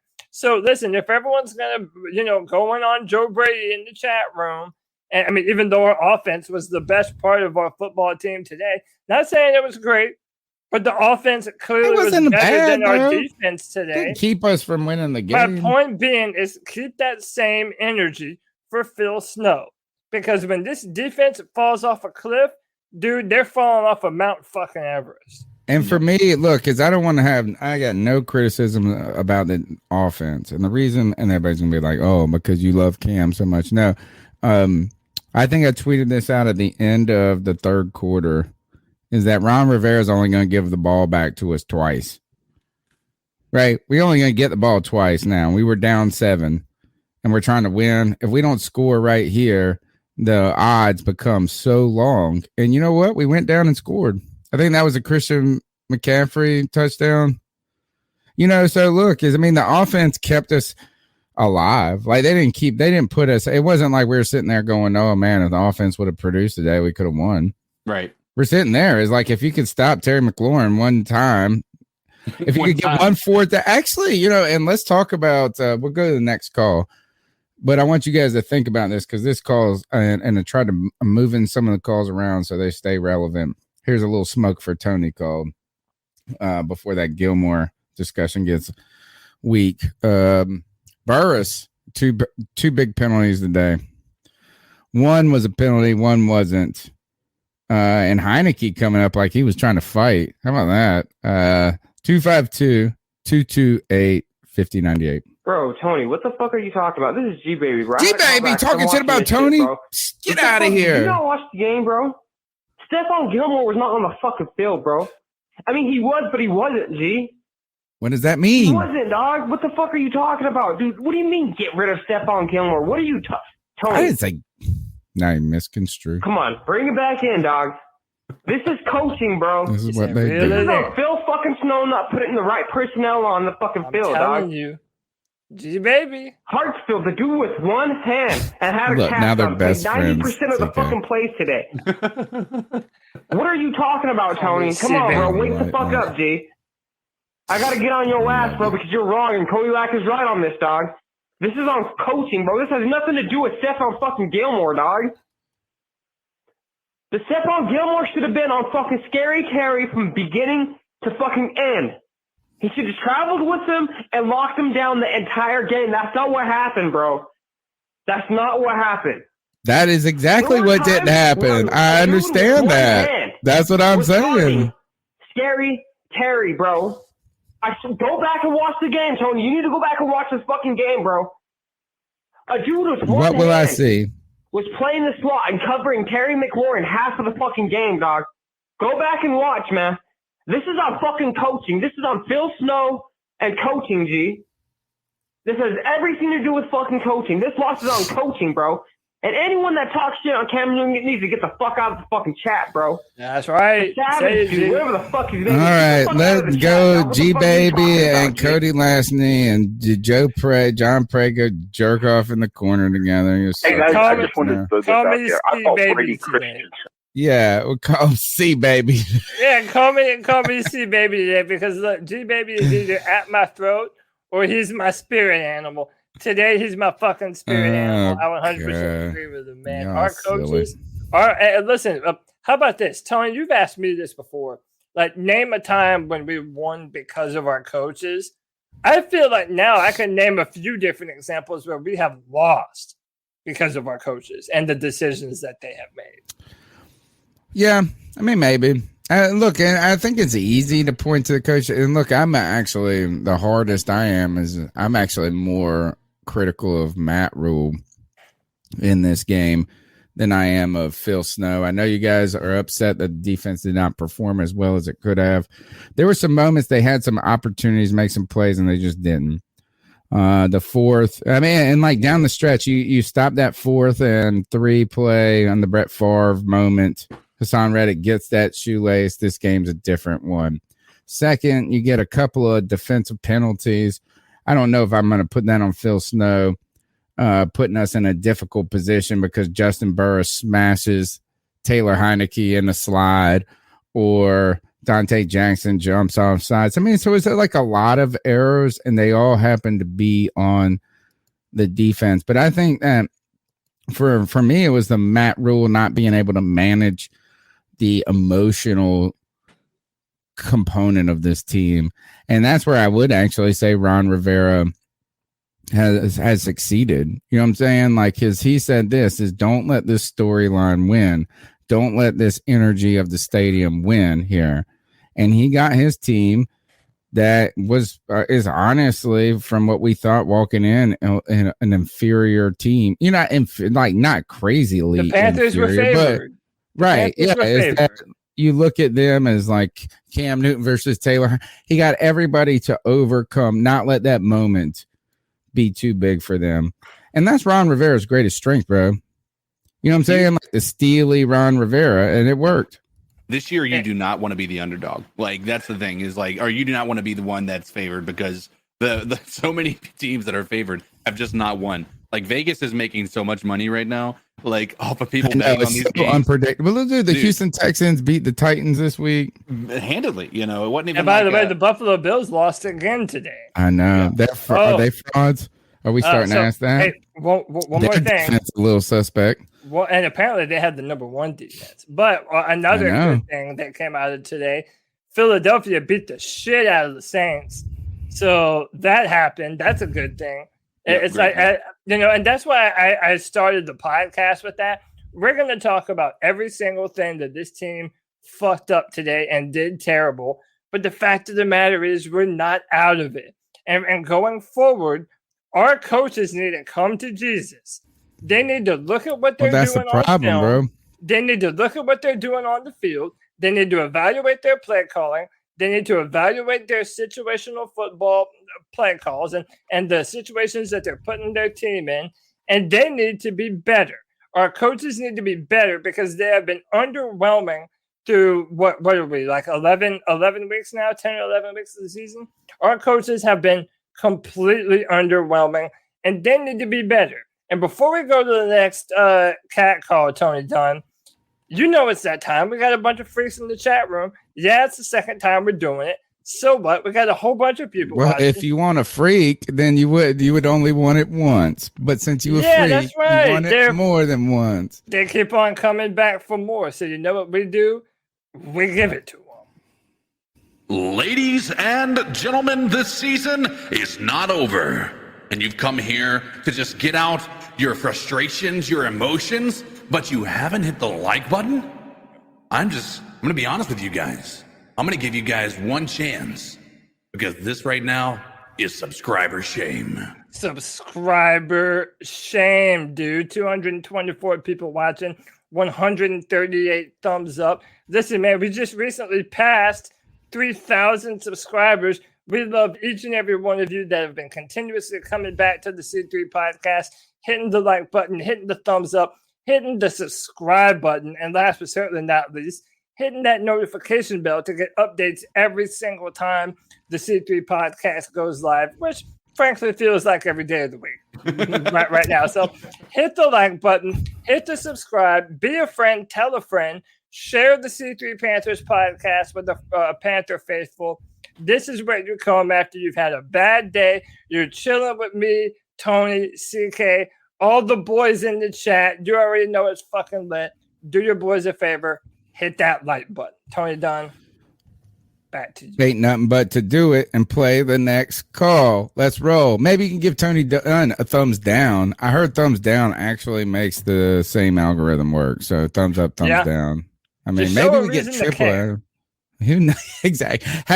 As John Travolta asked Marvin in the back of the car in Pulp Fiction, he said, "What do you think about the matter?" He said, "Man, I don't even have an opinion." He said, "You got to have an opinion, folks. You got to have it." And then he blew his head off by accident. 252-228-5098. Hey, guys, I just wanted to throw this out there. I thought Brady Christensen played good for, I think, a majority of the game when he was out there. I think he went out. I think Daly went out in the first quarter. I might be wrong on that, but Brady Christensen went in right away and started. I thought when Daly got hurt, they would put Trent in, but they didn't. They put Brady Christensen out there, and he looked really good for the majority of the game. Even recovered a fumble. I think he looked really good, and hopefully he may be our left tackle of the future. I thought that was really good showing on his part. And keep pounding. All right, great call. We'll chamber that for a minute. Let's keep going with the calls. Hey, what's up, fellas? It's Zach from Kerner's. What? Go ahead. No, I was just gonna say, Peaceful Savage. You can call in, man. 252-228-5098. Leave a voice message. And no, I did want to say real quick, and then we can go on and we'll power through a few of them. Listen, I'm calling it here right now. Joe Brady, that's Jordan Gross 2.0. That's Jordan Gross 2.0. No, y'all might want to hate on. I mean, not yeah. You said Joe Brady. I fucked it up. I was like, God, Brady I was like, he's skinny. Yeah, and it's like he doesn't even play left tackle. What the fuck are you talking? No, dude, Brady Christensen is Jordan Gross 2.0. Now, I know you might say, dude, you haven't seen enough to be able to say and that. you wishing your quite a own lofty views into statement. existence. But, dude, I trust my evaluations, man. Over the past 3 years, I have watched a fuckload of college football film and trying my best to actually evaluate a lot of these football players. And I was kind of late to the Brady Christensen train when I actually was evaluating him. But I like what he does, man. I like his level of play. I think he was able to step up and play big time at left tackle for us today. I really think Brady Christensen is going to be a very, very good player for the Carolina Panthers going forward. And I think it's going to be at left tackle, which is where he should be playing. Not guard, not right tackle, which I still think he could do. But let this man play left tackle. He also has the short arm syndrome, just like Jordan Gross did. But he's able to overcome it, man. He's able to overcome it, and he's powerful. He's strong. Dude, I'm a fan of Brady Christensen. Can Brady Christensen and his T-Rex arms overcome the coaching staff is our question to you. The number is 252-228-5098. What did you think about Cam Newton's debut or re-debut, home debut in the black and blue? Are the all-black jerseys bad luck? I believe they are. Cody thinks that I'm superstitious, but it turns out that at some point I'm just experiential. I'm just using experiential knowledge at this point. And who's the fool? Matt Rule, Phil Drool? I don't know. Where does this loss lie? You tell me. We want to hear from you, Panther fans. 252-228-5098. Hey, what's up, fellas? It's Zach from Kernersville again. Man, that game fucking sucked. I don't know what the fuck happened to our defense. I mean, apparently we were the top 2 defense in the league going into this game, and we just let Taylor Heineke look like a fucking superhero. Couldn't get off the field on 3rd and 4th down. I mean, Jesus, especially that one at the end where we had like 3rd and 20-something and let them end up converting it and then kicking that go-ahead field goal. And man, but it all in all, I mean, I'm disappointed, but honestly, I'm just happy to see Cam back. I felt like Cam played really well. I felt like the offense played well as a whole, other than a couple, mistakes here and there. I mean, the offensive line didn't do great, but honestly, this one's on the defense, boys. At least that's how I feel. I felt like the offense played well enough to win, and like I said before, the defense just shit the bed. But as always, fellas, I really appreciate the podcast. Listen to every episode. Appreciate you guys. Keep it up and keep pounding. Y'all have a good one. Thanks so much for the call. The number is 252-228-5098. Corey Roundtree coming in with Phil Slow. I'd like to hear, this is, I think, going to be our a little stick going forward, is best creative knock names for own coaching staff. We got Joe Frady. We need something better. You can take that one up. We got Phil Slow. What was it? Phil, what did I say? The other one, Matt. We got Matt Fool, Rat Mule, and Phil Drool. We need y'all's suggestions. Hit us up in the chat room. Call in at 252-228-5098. Longest running Panthers podcast out there. Thanks for being. Tony, before you go on, I just put a poll in the chat room for everyone to vote on. Are the Carolina Panthers all black jerseys bad luck? Yes. Let us know your opinion in the chat. Listen, I'm on no. I don't believe in that, superstitious bullshit. Dude, Panthers are black. I don't know if you know that, but Panthers are black. I don't care if there's some perceived notion of bad luck. I think we need to change it. You heard about all black cats being bad luck, homie? Yeah, that's bullshit, dude. Black cats are the coolest. We're black and blue cats ever owned, man. But listen, let your voice be heard. Cast your vote in the chat room and let us know what you think, man. Or maybe they're not all black. Maybe the bad luck is that the helmet doesn't match. Maybe there's the bad luck for you. Cody, I'm going to challenge you with this. I know you say it's superstitious, this and that, but at some point, why do I got to challenge superstition? If I see a ladder, I just don't walk under it. I don't got to believe that it's bad luck. I just don't try it. Like, I don't need to fucking test the universe at this point. And a lot of these stories come from some sort of real meaning. I'll get back to the crazy cat ladies in just a moment. 252-228-5098. And just the Panthers one once again calling back. Just wanted to clarify with the thing with Cody about paying people, man. We got to keep all the superstars that we got in our team. We got to be able, build on that. We already got them on the team. Let's keep them on there. Let's not do anything else in terms of like releasing them to, all the best teams. They keep people on the team. Let's continue. And then the other thing to this call was about like Cam Newton. I've seen a lot of people say that his arm is shot. I was going to comment on there, and that's that's the main reason why I call back. It's like, man, you see Sam Darnold, you see I can't remember his name now, but man, there's nobody better. There's no better option than Cam Newton, even if his arm was shot, which there was no indication of that this game. He was throwing, the ball was coming out right. It was coming out with the proper amount of, people could velocity. Say, it was behind him. Come on, man, the timing isn't there. That doesn't mean that his arm is shot. It's the best. It gives us the best option to win now.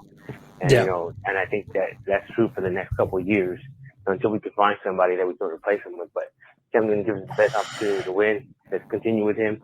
Troy Brady called it an awesome game in the sense that, whatever what was working, he calling what was working. I saw a different play design than I've seen all year. And, that pass that touchdown pass to DJ Moore, that was a great play. It kept this defense on the heels. I don't understand why we weren't aggressive throughout the middle of the game, like second quarter, third quarter. We came back, tied it up in the fourth quarter. And we should continue that momentum in the second and third. But, I think our defense, our team as a whole, we're in a good standing. Like they said also, a lot of the we're still in the standings in the running for the playoffs. So I think that, as we build chemistry, as we build the team, we're going to be in a good spot. Look at the Rams. They acquire a bunch of talent through trades, but they lose too, right? So I think the difference with us is that we're building homegrown talent. Cam came back. Yeah, he hasn't been in the team for a while, but the rest of the team, they've been here for a few years, right? So let's continue to build on that, bring Cam into it, put him into the system, show him what it is. He's been here for 2 weeks, like I said in the last call. Continue to build on that, and I think like the Bucs did last year, lost to the Saints twice, came back to the playoffs, beat them, got to the playoffs, to the Super Bowl, and won the Super Bowl. So sure, like the season only matters until you get to the playoffs. And once you're in the playoffs, it's one and done. So just get to the playoffs, build the chemistry, be dogs out there.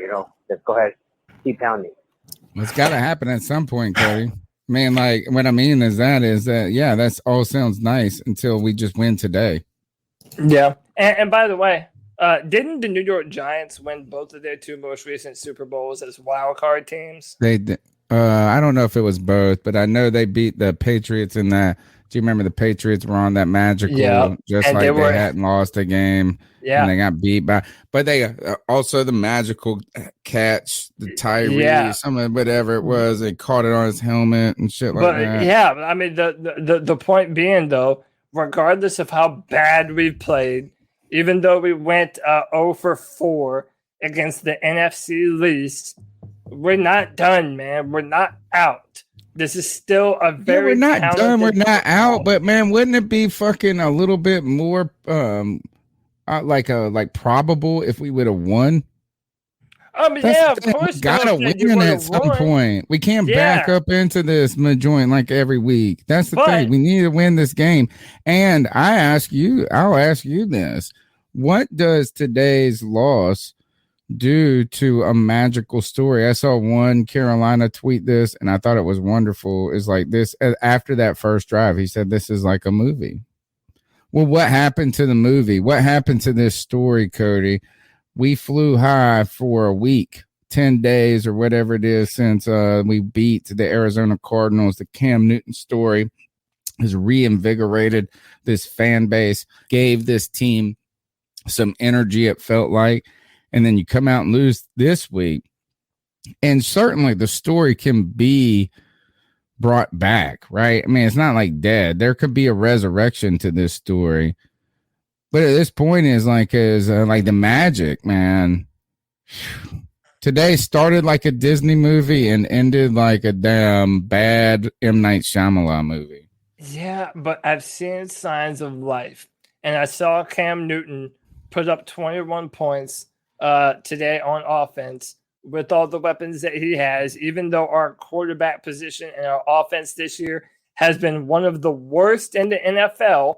Our offense showed signs of life today. Yeah, that is good. I've also seen this defense play so much better than the shit that they put out there on the football field today.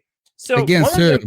But hold on though. One of the main reasons, Tony, why this season even still is different from seasons past is because for as bad as it was, there's still something to play for right now. There is 100% still something to play for. And, when it was Teddy Bridgewater, we knew that this team wasn't going anywhere through 10 weeks. If it was Sam Darnold, we damn sure know we wouldn't be going anywhere right now. There's also still a different NFL, though. Yeah, but I mean, there is still more football left to be played.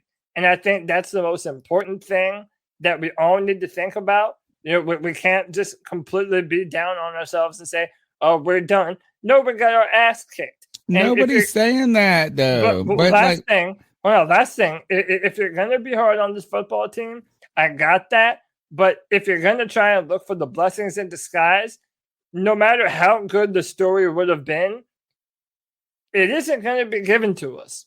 No one is going to come in with a pen and write the storybook ending. The Panthers have to continue to do their job. They have to continue to get better and build upon their performances. And they have to get a chip back on their fucking shoulder and put these teams in the dirt and put them away. Because we have the potential to do that, and we're not doing it. I mean, if it makes you feel any better, this is the same team that just kind of dog walked the Tampa Bay Buccaneers last week. So, I mean, we're not necessarily dealing with a team that's just on the complete downward spiral either. Like the Redskins came into play. We know Rivera has a better coach team towards the back half of the season, and they came in and played like they were the better team. I don't want to, I think it's important that we do this. Like, we cannot take everything away from the Redskins here because, yes, our defense played bad, but that's because they schemed our defense up perfectly, right? Every time that we've lost, what has it been? It's been the run game. The run game has eaten us alive. And what they did differently today than most teams is that we got a lead and they kept running the ball. Like, what they weren't doing before, like what other teams that we won against, they stopped running the game. Like, for instance, the Cardinals, they barely ran the ball after we started to take the lead. It was just the way that it was. And so the Washington football team came in, and they came in with a game plan, and they executed at a high level. And that's to their credit. That give credit to where credit's due there, because I think they came in and they played like they wanted it more than we did. Yeah, and by the way, Tony, before we go to the next call, I refuse to call them the Washington until they get a brand new team name.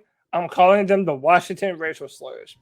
That's their name. I like the Washington football team name. I would just stick with that one. I like it, and then you just call your team. You call yourself Washington. That's what I would call it. Numbers 252-228-5098. It's your time to roast Tony Dunn, the greatest villain on the C3 Panthers podcast. We did this on Debate My Take, the greatest TV villain. I'm taking over G-Baby status. I'm taking over Cody Lashley status. How about this? Who has this Carolina Panthers defense really stopped this year? Ooh, tough question to you. Pull up the schedule. You tell me who have they stopped? 252-228-5098. Tony Dunn, the villain. You know what? We seem to have a major issue stopping the run, and it's been that way. Well, we still run a lot of three-man downs on the defensive line, which is stupid. I mean, I'm sorry, it really is. You look at Burns, he's 250. Fox is 260. Gross Matos is 265. Haynes is only 235. Those are classified as defensive ends. Yes, Brown is 320. Hoskins, who don't play, is 280. Yeah. Daquan Jones is 320, and they play every game. But then you go back and you list the linebackers we use. Carter's 225. Luvu, who we use as defensive end and linebacker, is 235. I mean, we don't have any really heavy linebackers or defensive end. Hassan Reddick's only 235. Of course, you can't stop the run. We said at the beginning of the year, if we remember, that this team would have problems with power rushers, power running backs, and we do. I mean, we have that issue because we're too light.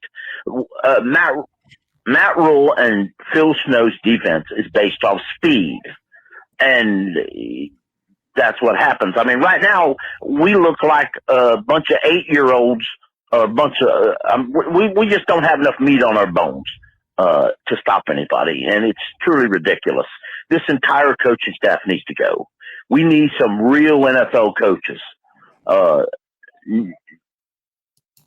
not these college wannabes.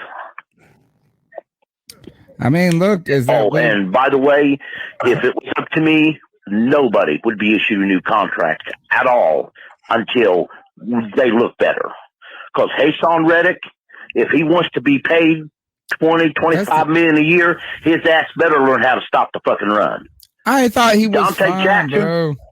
He done lost his chance to get a new contract. One great year don't get you a bundle of money. It might, but not here. Curtis Samuel's got his boatload of money. Then he went right back to being hurt all the time. All right, go ahead. No, Kenneth, I don't know why you didn't want this call played, man, because everybody in the is that the one he didn't want played? Yeah, he said he thought it was too negative, but dude, the chat room's all like, yeah, I agree with that guy. And so, yeah, I mean, most people don't understand, Kenneth. I don't know why you didn't want that played. Don't PR blitz yourself. Just go for it. Challenge me for villain of the week. But I think, and the final thing, I think that is true. That we do not set a physical edge. We have a lot of speed rushers. We have a lot of technique rushers. We do not have a lot of power. And against the run and on plays, when you need that bull rush, it really hurts us. And I think that defensive end this year is a position that we didn't intend on needing help at, but it might be something that we want to consider at some point. I want to hear no Hassan Reddick smoke on this podcast. This dude's been the best thing ever for our team. Like, I mean, like he's like an injection of like when Julius Peppers came back and had all this. Like, come on, this dude's production is real. And they ain't just running at Hassan Reddick. He's making big time plays. The number's 252-228-5098. Look, I'm going to shame you. It's Professor Shame right now. And that is all I need you guys to do also. All I need you to do also. That makes it sound complicated. Smash the thumbs up button. And why don't you just tweet this out? Put it on Twitter that you're listening to this podcast right now. Put it on on your Facebook. Put it on a Facebook group. I know it takes 10 seconds to do me a solid and share this because we need to get these numbers up. 200 watching this late. Shoot, we're better than this. Y'all are better than this. Y'all got more emotions than this. And I promise you, this next caller got some emotions. Hey, what's up, C3 Nation? This is Ron, better known in the chat as the Panthers 1. What's up, Panthers 1? Give my thoughts on this game. Man, Cam played a heck of a game. You know, he still has zip on his arm. Still got a cannon. Look at the zip on the ball. Look at that spin. You know, for everybody who's saying that Cam don't have it, man, he's better than any of the, like you said, he's not worse than any of the other 32 or 31 quarterbacks in the league. We definitely deserve a starting job, whether it be with us or somebody else.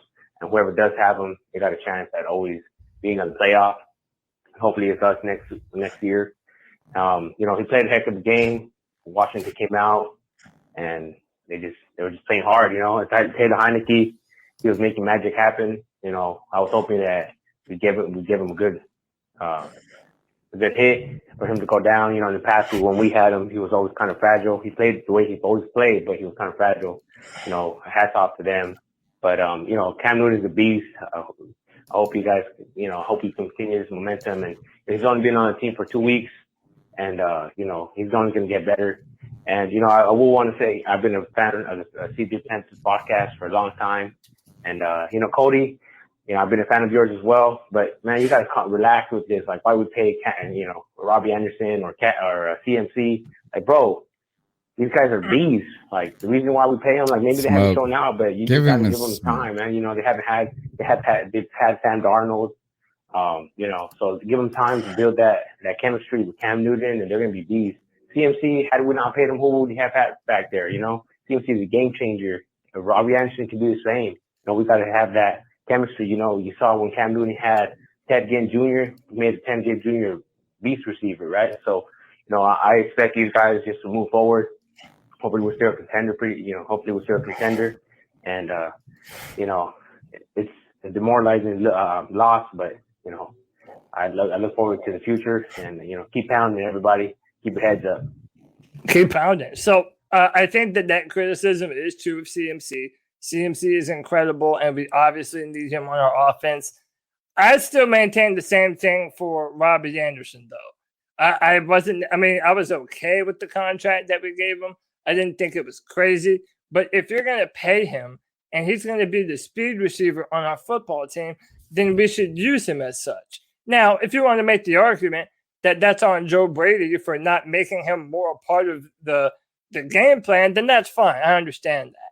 But I'm just, when you pay him more money, I expect him to be a bigger part of the offense than he currently is. And I think that's a fair criticism. Numbers 252-228-5098. Let's keep rolling. It's G, baby. Bruh. I'm so... This is one of his earlier calls. I got to mix the calls up there. Just right G Baby for 27 calls in a row. And I'm so fucking pissed off at fucking Phil Snow, bro. You should not having the right fucking personnel on the fucking field will fucking do something to you, man. Why do we have Hartfield, bro? Some of you Panther Nation members don't know. He has one hand. He's a dude that has one hand and a cast on the other, man. Dude's literally 6th-string corner. And starting over C.J. Henderson, which is a first-round draft pick a couple years ago, last year. And starting over an all-pro corner in A.J. Boye. This man played 90% of the fucking defensive snaps. He played 3 different positions. He played linebacker today. He played corner, and he played safety. Not only did he play 3 positions, he finished out the game in the starting lineup, and he closed out, man. A dude with one hand and a cast on the other. It's fucked up, and it's bullshit, man. I've never even heard of this guy before, bro. And it pisses me off, man, not having... What's the point of trading for all these number 1 fucking corners, man, if we're not going to fucking play him, man? Like, what the fuck? Like, why is C.J. Henderson playing not even 5% of the defensive snaps during the entire game, man? What was the point for you guys going to go get him for it? He needs to be not starting, but at least playing. Like, god damn. For Hartfield to be playing, it's either Hartfield, his number 38, he's got a cast on one hand, and he doesn't have it on the other hand, man. Dude sucks. And Jermaine Carter fucking sucks, bro. That man sucks. All right, let's go to the next call. Love you too, baby. Well. Is it Jermaine off the fucking block? Dude, that dude is fucking trash. Oh, and the touchdown. Man, let people have their emotions. I'm letting G Baby. I don't know if it was. I believe it was the first one where C.J. Henderson was playing outside leverage, bro. He wasn't man on fucking Terry McLaurin. That was Jermaine Carter's fucking duty. Nah, we're learning something about C.J. Henderson. It's the play action. He came up and the pass was thrown over his fucking head, man. That's not C.J. Henderson's fault. That's C.J. Henderson be sleeping in class. That's my thing. That's what I think. Snow's fucking up, man. That shit pisses me off. I slept in class too. I'll be back, man. I got a lot to fucking talk about tonight, man. Maybe C.J. Henderson doesn't. Maybe he just don't practice well. You know, some players play well, don't practice well. I think he'd be sleeping in the meetings, bro. I think he's getting stoned and just going in there and sleeping in the meetings. But I think it's because he does. I mean, again, I don't know this dude, and people got mad at me when I was saying this after we signed him. I think there's a legitimate question to be had about whether or not he loves football. And again, you might be like, well, "What the fuck are you talking about?" He's just lazy, probably. No, I don't want to say lazy. I don't want to go that far. Sleepy. All right, he's like sleepy. You want to call him dopey? I call him sleepy. You pick it. If you don't love what you do every day, especially playing a contact sport like football, you're not long for this, man. And that has always been, don't get a chance. That has always been the conversation surrounding CJ Henderson, that he just doesn't have that fire, that passion, that gusto that you want at that cornerback position that we do have on our football teams with guys like J.C. Horn, Stephon Gilmore, Dante Jackson has that attitude, even though he played well or he did not play well today. So yeah, man, that's a player that we have to keep our eyes on going forward, and you want to see some meaningful development for him. I think he's taking naps in the meetings. Number one, it's just a guess. It's all speculation. Again, I ain't a journalist. I'm just a fan. I would call him and look, don't worry, I got no judgment on people that got some things that we do. So I call him a little dopey, a little sleepy. But at the end of the day, here is the thing: is that this is where I love y'all draft fools and y'all draft gurus and you draft whatever people. Y'all stick to your grades so much. It's like, oh, we graded him as a first-round talent. Well, you know what? Y'all graded Sam Darnold as a first-round talent. You graded CJ Henderson as a first-round talent. Maybe some of these guys just ain't good. Maybe they just ain't got the total chops for it. And I'm telling you, I saw they said, did you see Sam Darnold was on the sideline today? Yeah, I was surprised. He hit they showed one camera shot and it was like a eyeball, like you didn't get to see, but anything like this corner of his head, like it could have not been him. For all I'm telling you, he's probably already thinking about life after football. Y'all hang on to those draft grades way too much, bro. Unless you're right, like I am. Next fall. What up? It's JC. It's CJ Henderson. JC, what's up? I was there before Cam got back. I'm pissed, disappointed, hurt. We're not ready for the playoffs. I mean, I felt before we got Cam that we'll go deep in the playoffs, but Sam let us down. We got Cam now. Defense is getting gashed, and this Redskins, the Washington football team, this game kind of confused me because they hurt all around, and we just don't have that alpha male to just take over the games. I'm not understanding. Disappointment gonna continue. We down a few spots on the roster to really see us as dominant. We traded for so many players. I'm not mad at it. Braun's still a rookie, so I can't really put the blame on him, but he's a grown man. We ain't getting no push up the middle. Heineke, he looked elite, and I have no words. I mean, they beat the Bucks. They looking whatever. However, I don't care about the Bucks. But they come to Carolina and just demolish as if they were at home, and we just look foolish. I'm not upset with Cam. Joe Brady's been the problem. He's not creative. He's not getting wide receivers involved. It's either DJ or Kristen, and that irritates me so much. Like, it was fourth and before it hit 6 o'clock in the fourth quarter, Matt is not calling no timeouts. We have no urgency to do hurry ups. It's so much stuff to pinpoint, and I don't see it getting handled till the end of the season. Hopefully, Matt take care of Joe Brady. I hope he look back at this season of when to call timeouts. We have to get fresh bodies in there. Defense, I mean, one fact, the whole game, Burns not getting a push. It took a while for Riddick to get his sack. They small bodies, and I don't have nothing wrong with it. They can get to the quarterback.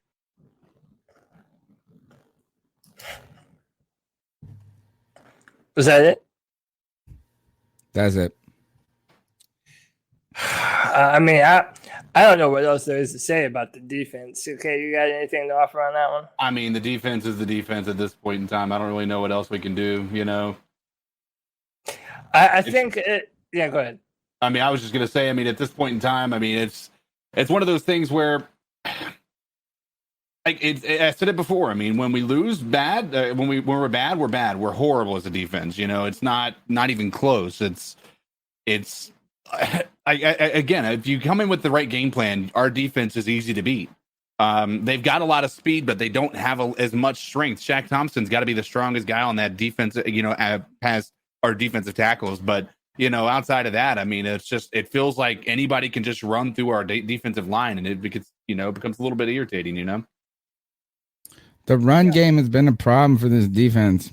So I went on both a Washington Football Team podcast, Rio Speaks, and as well as I went on with Gary V and DraftKings. I went on their Die Hard Dialogue podcast, and I did say this, is that I thought our defense was stout. Like, that's like when I say stout, actually I say this, it's the better side of our team going into this game. It had to have been what we thought was our advantage. But if it was susceptible to something, it is the run game. Yeah. And while McLaurin on those having 7 catches, I think, hold on. I got it up. I had it up. Is McLaurin had 7 catches. Well, no, he had 5 catches for 103 yards. So a big day, but not like completely dominant in a way. You know what I'm saying? Like, it wasn't just him. Is they ran the ball 40 times for 190 yards, that team. So it's like this. It was body, headshot, body, headshot, body. Right? I mean, it's a Ron Rivera game, folks. That was a Ron Rivera game. That's like how he wants to win that game. And that's actually how football games a lot of times are won, unless you're just the better dominant team. So tough day. Again, I challenge you. This is who has our defense stopped when it comes to points? The biggest one is got to be just the Saints. I mean, you got to think about, even with our first game, you know, it was who'd we play first? The Jets, right? We played the Jets, who in hindsight, they're even worse than we should have done. The Jets. Yeah. Then the Jets. We stopped the Falcons, the Jets, and the Saints. Yep. Falcons, or no. And the Houston Texans. Barely. Yeah. Barely stopped them, I feel Exactly. It was barely. And that was without Tyrod Taylor. That was with a backup to their backup. Like, I mean, like our defense, I love our defense. Like, they play, like when they're playing well, they play well. But again, I don't know that I've seen them go up against high quality, like a high quality team and actually come out on top. I mean, even if you think about the Saints, Arizona, the Saints were without all their offensive team, like all their offensive coaches. Like, I know that we didn't want to use that as an excuse. Oh, you're right. You're right. They had COVID that week. Yeah. Like, they don't have Michael Thomas. I mean, I know there was a ton of injuries. So it wasn't even like this, is that it wasn't like we just went out and shut down a dominant offense. What about last week with Arizona? Think about that. You could say, oh, Arizona, great team. No Kyler Murray. No Hopkins. Yep. Look, I mean, I know that it sounds terrible. If you were a woman and you had a pretty good ass and great tits, right? It would be weird to come out and saying like, oh, I wish my tits were better. It would say, like, that's not the first area you would think you would start talking about. But it turns out your tits weren't as great as you thought they were. Okay. No, look, maybe. Look, I mean, who have we stopped? Cody, tell me, who have we stopped on? Look, Dallas ran all the hell over us. What is a good team we've stopped? Philadelphia got it done against us. I mean, like everybody's got it done against us. Real quick, I would just love to say I love all tits more than a mouthful is a waste. Some wise men have said. So I'm accepting of all tits. Number two, even bad ones. I mean, whatever, dude. Tits are tits. Ultimately, it's kind of like cold pizza. They're still pretty good. You know what I mean?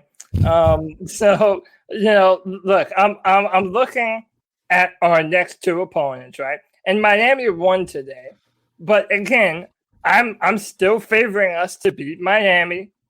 Okay, then we're gonna go to Atlanta, and again, that's gonna be at home. We normally split with Atlanta.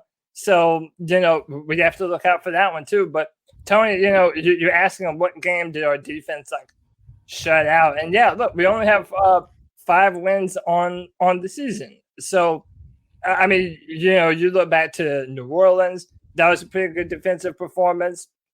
The Houston Texans game was a pretty good performance. I would even say that Philadelphia, for as bad as that game was a pretty good defensive performance, and our offense. Like every one of those teams has a losing record too. By the way, I mean, look. I just want to point that out. Every single one of those teams has a losing record. I mean, yeah. Listen, but I still think that we have a good defense from a roster perspective. We have talent, and I think a lot of the blame. Hey, look, just like you guys have been hard on Joe Brady. It's time to be hard on Phil Snow. It's time to be hard on Phil Snow. And I know we all want to love him. He's the old timer with all the veteran experience. Yeah, I get that. But at the end of the day, what I said about him and what CK said about him originally is true. That our offense or our defense, when they have bad performances, they don't just have a bad performance. They have abysmal performances. And we have to get better at that because we're far too talented to let that happen. All right, let's keep pounding through with these calls. Don't worry, we're gonna get to them. They're coming. Hang around. Your call will be. And how many times do I gotta talk about the fucking safety play on this motherfucking team, man?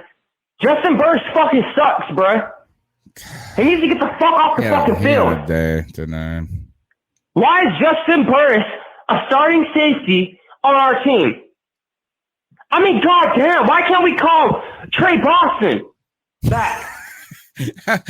Or fucking Eric Reed, bro. Eric Reed, come on. That blows me away. Why Eric Reed is not on this fucking love your heart, but I gotta call him. I did say, y'all remember when he ain't gonna help us in no coverage. Eric Reed wasn't good. Man. We Say that again. Safety help. Yeah, we needed safety help. I told you guys before that we needed safety help. And it's it's still a problem, man. It really is still a big problem at safety and linebacker. Imagine bringing in Eric Reed. He would be like getting smoked over the top. Man, he was a good tackler. He was a good tackler, a strong safety, deep down. But don't worry, the problem with him and Jeremy Chin would just be tackling everybody together, and we would get smoked over the top. But that's my point. They play Peaceful Savage. They're the same kind of strong. Right. Like, that's not what we need. We need a cover. If we need coverage people, maybe more in the safety position than we need a tackler in the box. That would be my theory. But I don't even look at that. I don't even be in like over the top shit. It's the real big problem there. I don't know. I don't know why. Like you said, I think Cody, you said is that we played just a little soft. Like we got manhandled. We got beat up. We got beat up in a bar. You think you're a cool guy, and you pick the fight with the redneck at the bar, which was the Washington football team's offensive line, and they kind of fought with you. You probably would win most days, but you fought with a guy who had a hillbilly strength to him that you underestimated. That's my theory. 252-228-5098. Not feeling great, but I'm feeling good at the same time because first, Cam shouldn't have been out there. I love Cam, but he still needs to learn the playbook. these checkdowns. Told y'all. Man, that's Cam, like what but everybody Carolina's wanted offense him has here. been, though. Wait, hold on. That's Is this our system. Peaceful Savage? Is this you? Next, Yes. defense. You can't put it on the defense. We were like 1-6 in the first half. What? For third down conversions. You can't. After that, we never got a third down conversion. Maybe one. But that's it. I'm just saying. PJ Walker, 2-0, makes third down conversions. I mean, you can blame it on the whole I feel line. like he definitely took Daily, a hit of that everybody got hurt. Percocet or something before he blames it on the whole line, saying that we didn't do anything for him. But he had one sack, and that was the end. Like sleepy, droopy. Fair weather All right, fans. I gotta stop it. I Wait, can't. hold on. Let the man You want to keep going with a call. sleepy call? All right, fine. Well, Just listen, let don't complain to me that this show is so long. Dennis Daly, that everybody got hurt, so everybody blames it on the whole line, saying we didn't do anything for him. But he had one sack, and that was the end. I don't blame their performance. I blame their penalties. Fair weather fans, all I gotta say is know your team, know your system. Get hype, This is your Panther coaching staff. Nation. That's what his coach Quarterback. just said. Even Christian wanted to take a couple. You can't run RPOs. What do you mean? I can't do it. All I the cannot time. listen anymore, bro. I cannot listen anymore. How am I supposed to listen? It was so long, Cody.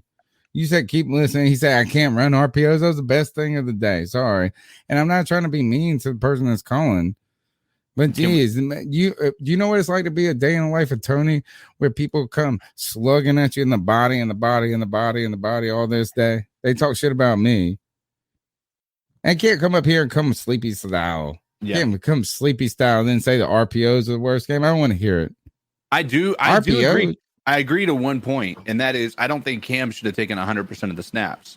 Like it was clear that they weren't. I mean, this Not even the problem though. I know. Right. I do agree with that first part. Like that part I said, like, now does that mean he shouldn't have played? No, not at all. And to say that PJ Walker is a better option than Cam Newton because he's 2-0 against the Detroit Lions, who were the higher draft pick than us last year, and against the Arizona Cardinals, who were missing Kyler Murray, and who had our defense playing lights out against that squad, gave him a easy game, right? Not to take anything away from PJ, he played great that game, but to say that he was going to be better than Cam Newton in this game, Cam Newton played very well for what it is. To me, like there's two rules of thought. Cam Newton they gave him a reduced playbook because obviously you can't learn an entire system in a matter of a week and a half, or Joe Brady's just that bad at calling plays, right? He is just that vanilla. He's not vanilla. Like it could be one of the two, right? I don't want to say one is true and one is not right now because I don't know.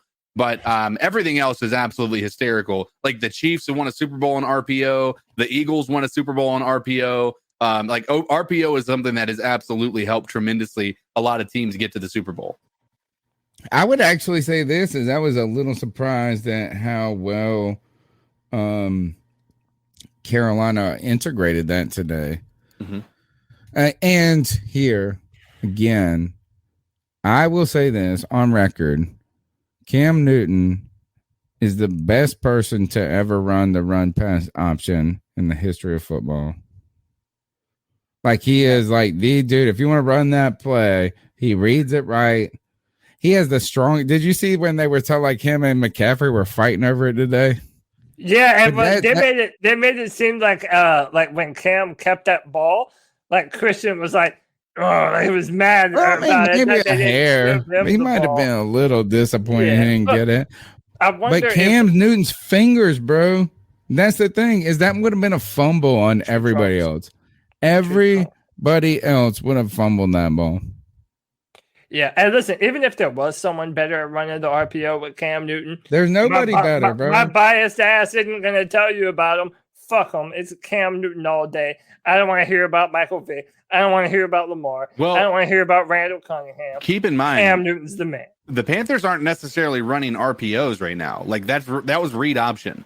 That was always like RPOs is going to be run pass option. Like it's not the read option is I'm going to read the defense and decide to keep the ball. I call them all the same. Yeah. I call them all the same thing, right? But all right, what you're you're saying is that when Cam was doing it, a lot of times he wasn't actually the pass wasn't a real option. Yeah. All right. Well, that play where they fake it to the court, you know what I mean? Like where they do the delay. And so I would say he is the best at that in the history of the world. Yeah. Good. Pretty good stuff. All right, let's go with the next call. Yo, what's up, fellas? This is Corey calling, man. Just wanted to speak a little bit. I was just thinking, obviously, the defense played bad. We had some really costly penalties, all that shit. But something I just want to talk about, something I just wanted to bring up is why I feel like DJ Moore, we had that fire play with him, the little fake on Cam, the seam right down the middle of the field to DJ that touchdown. But I just feel like this game and most of the season, honestly, like he's just been a little bit underwhelming. I don't know if I should just blame him or the play calling. Like I feel like we run so many plays that are designed to get Robbie Anderson the ball, these little screen passes, these quick passes to Robbie Anderson to make sure that he gets his touches.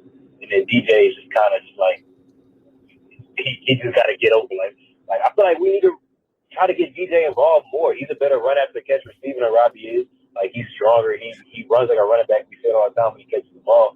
And I don't know. I just feel like obviously he's talented. He's got to get open. Like a lot of the shit falls on him. But I feel like a lot of these plays, we need to try to get DJ Moore the ball a lot more. Like he's honestly just been a little bit underwhelming. Let me know what y'all think about it. But yeah, honestly, just speaking of the game as a whole, I thought Cam played well. Defense was shitty, but there was a lot of bad penalties. We still could have won this game if we just didn't have as many bad penalties as we did. But I'm not all the way down on the team. I think we still got a chance. Let me know what y'all think. 100%. We still have a chance. 100%. We still have a chance. And by the way, you want to know why we still have a chance? I mean, look, I don't even have to tell you why we have a chance. I'll just show you why we have a chance. It's because we have a quarterback that can do stuff like this, man. We have a quarterback that, Tony, you just demonetization. Take it down. Take it up. Take it up. What? It's going to happen anyway. I think if you don't play the volume, it went $2.47. I think if you don't play the volume, it's good. But I also want to show that CMC touchdown because look, we haven't talked about that enough too. That was a strike down the seam from Cam. That was good. Christian McCaffrey. Nah, he was all on top of it, bro. Like I'm telling you, if players. You don't want to talk shit about what. Look, I think Cam looked sharper than I expected today in the passing game. And how about this? Is that the fact that he ran the ball a couple of times and made some big time plays and get that touchdown? Just excelled. I mean, I'm like, look, is that I think that Cam exceeded expectations for his debut. Yeah. Oh, for sure. I really do. He had like a 120 passer rating or something like that, which I think he was not the worst part, like anywhere close to being a weakness of the team, which is interesting. After a guy who has told me, everybody in the league has said, "Oh, there's a reason he isn't on the start." You know what I'm saying? They give you that. They say, "Oh, there's a reason he's not on 32 different teams." Oh, his shoulder is cooked. Everything that people have told me about Cam that sucks. The way he involves his teammates, the this and that. I feel like he overcame those narratives. Yeah. Today, he ran the ball effectively, still showed an explosiveness, right? I'm gonna tell you, that's not explosiveness. Is that like, sure, it's not like Cam of the old days because it was like so incredible at that point. But this dude out around like the top 10 running quarterbacks in the league, he can hang with them. He passed the ball. He didn't have a bunch of he didn't have turnovers. He didn't have he had a good passing percentage. Like, what else did you really need him to do? Oh, and then he didn't even make it about himself. He went and put the ball in the middle of the logo. Yep. Hey, so do you not want me to? I want to show that pass so bad. Should I not? I don't If know. you don't want I me don't even to, know what it was. I don't care. The- Man, like, really don't care. How about this? Is that if somebody gives us a $3 super chat, and I'm not asking for money, but like if this is because that's what the demonetization will do. Is by showing that video, you will cost the C3 channel a whole $3. And I'm trying to give away some stuff at some point. Let's go to the next call. You cover it and you make the call. How about that? We'll make somebody else make the call. 252-228-5098. Hey, it's Peaceful Savage. Here, you know, is this second not sleepy feeling call? great, but I'm feeling good. At yeah, the it's same the time, same one. Oh, it's the same one. Oh, First, we gotta keep going. Yo, what's up, fellas? This is Corey calling, man. Same one? Oh, I must have gotten off track. Dante Now got I'm his paying ass kicked for it. today. I'm gonna give him the super chat. He didn't have a good game. But that's okay. His first game of the year didn't have a good game. I wouldn't say that. But Phil Snow, First bad game. the Hall of Fame corner you have on the entire fucking roster, should have been man on the entire game traveling. That's the with Nick biggest Lauren the question about this entire game, game Gilmore. from begin to finish. For me. There's no reason why Stephon Gilmore should not be starting. No reason. That's uncalled for, man. I have a point. This fucking defense lost us this game, bro. Cam played amazing. He did. Cam Newton in this offense I and agree. Christian McCaffrey played fucking great today. That's not why we lost this game. We lost this game because of the Phil Snow and this fucking defense, man. And personnel. Not having the right niggas on the fucking defense, on the fucking field, man. That's why we lost this fucking game. Justin Burris fucking sucks. Jermaine Carter fucking sucks. Sean Chandler fucking sucks. Hartsfield, he's got one hand. And he starts and he finishes the game and he closes out the game. Overall, all-pro corner AJ Boye? What the fuck? There's a reason why Taylor Heineke's moving the fucking ball. You got a dude out there that has one Because hand. he's a little Brett Favre. You got a Heineke the safety hero, back there that doesn't know how to duh. fucking play safety, Justin Burris. No, I meant AJ Bowie. You got Jermaine Carter out there that can't fucking get off the fucking. He ain't talking. Can't Don't, get a just let him block. talk. Can't He's stop like your the friend run. right now. Don't ruin your friendship into one day. You got like, where the fuck is Dante You're Brown, so man? salty. Where the fuck is Dante Brown been? Or Derek Brown? Where the fuck is Derek Brown been, man? Play it, Cody. Oh my god, dude, this one hurts, man. This one fucking hurts. Today hurts because we should have won this game. There's no reason why we shouldn't be 6-5. We're fucking 5-6. Fucked up. All right. First of all, thank you, guys. Cody. Yeah. F you. And thank you. What? Nah, I just read the private chat. Just read the private chat. And It's true. At least I got your back. Man. But here's my how about question. this? You might as well play him while we're here. Superman Returns. Thank you for this. Yeah. All right. So look, this is that beautiful pass. Cam Newton to Christian McCaffrey. Cam surveys the field, steps up into the pocket. Beautiful line drive over the head of the defenders, right into CMC's. It felt like a dangerous pass at first, and then you look back at it, and it actually is a beaut. Fucking beautiful. It was a pass, perfect dude. pass. And this is Over, what Cam- like everybody was out, like he had the win there. So I was impressed by that. And by the way, this is what Cam Newton can do. Like the narrative that Cam Newton can't make these kinds of throws, it's so fucking ridiculous, man. And I do think that it was a good play call. They did a good job of getting Christian McCaffrey open in space. And Cam throws a beautiful pass with touch, enough air on it for Christian to be able to go up, get that ball, and get into the end zone, man. That's big time. And that's what I'm hoping that Joe Brady learns sooner rather than later. that Cam Newton can do this type of shit all day, man. Let Cam Newton air the ball out. Let's open up the football field so that defenses can't clamp down on us. It's going to benefit our offensive line. Let Cam Newton's arm go, man. We need to be a fully fledged offense that can affect every area of the field. And right now, that's not who we've been for over 5 years. Panthers rule also said this: play the trick play, and I want to talk about that. I'll try and find it. Yeah, as you find it, let's go on to the next call. What's going on, C3 Podcast, fellas? Frito Bandito here. Frito Bandito. I'm watching y'all's post-game situation here going on, and I think old boy said it best, man. Today when you watch the game, we didn't have a deep threat, like a deep balls. We didn't throw enough of those, man. I mean, I only saw one with McCaffrey connected to that touchdown.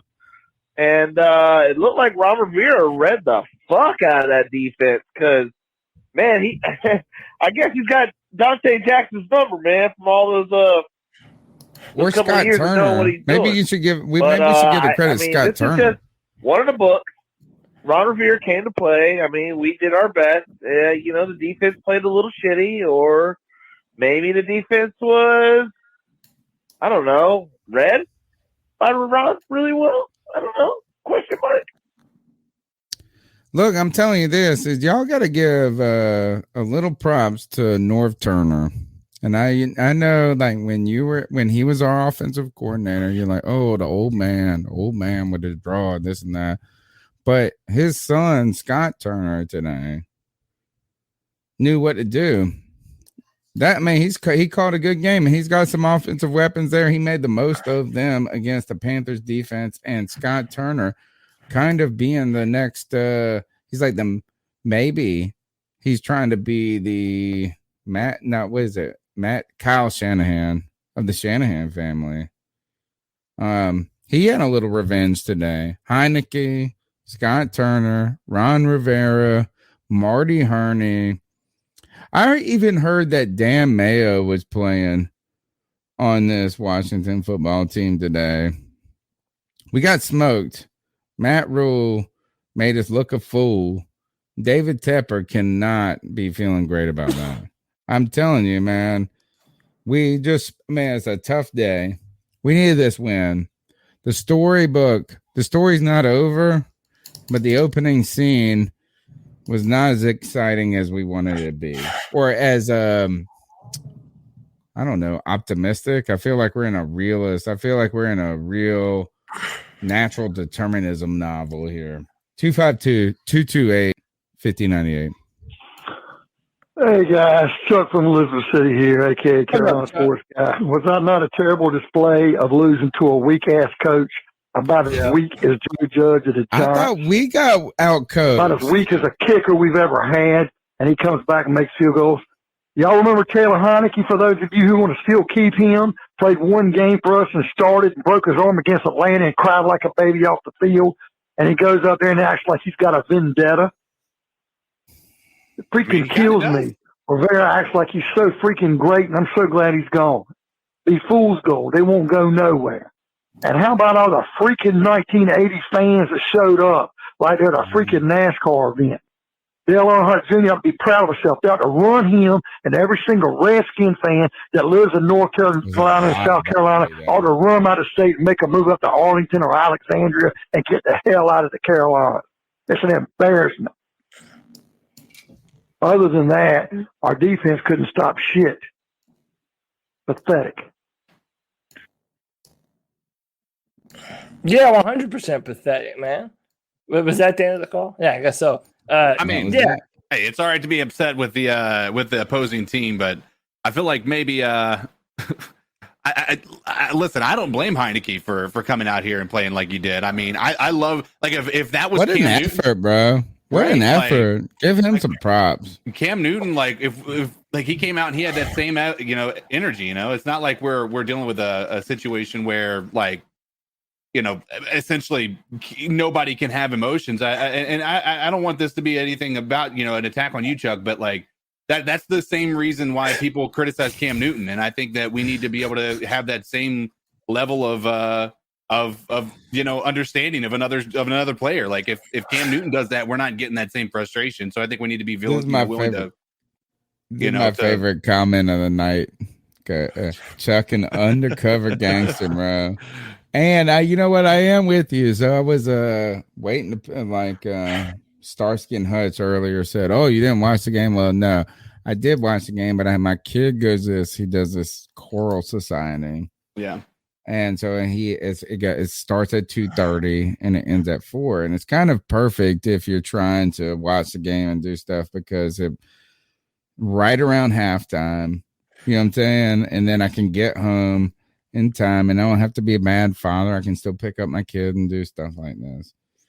And so this is where I'm with Chuck and an undercover gangster. So I'm waiting for my son to get out of choral society. We're at this little watering hole right beside it. And some Redskin fans were like, "Let go of him! Let go of him!" They were like so shook about his health. And it was like you could have back broke him. And I was rooting for it.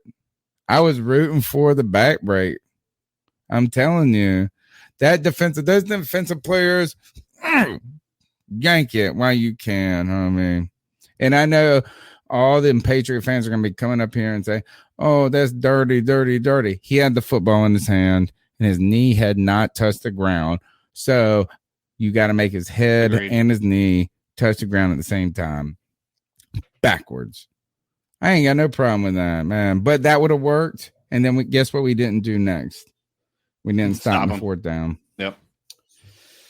So there was some real and look is that we came back and said this defense sucked, or at least I felt like kind of they let us down. I don't think they suck. I think they let us down. You guys shit on Dante Jackson. I think he got picked on. Yeah. I'm not ready to turn, and I'm pretty optimistic. Like Cody said, is that we're not out of it yet. We just could have won this game. Couple of plays there. We left a couple of plays on the field, and you hate to hear that because that's what Ron Rivera says. Everything comes down to 2 or 3 football plays. The number is 252-228-5098. Smash the thumbs up button. Let's go to the next call. Oh, it's a quiet one. Yo, C3 fam, Panther Nation. It's your boy, Josh from Mass. And that was a rough loss. It was a rough loss. It was a rough out. But I mean, this is a team that fucking beat Tampa last week. You all really think they were going to be an easy out? No. They weren't going to be an easy out. Yeah, the cheat codes.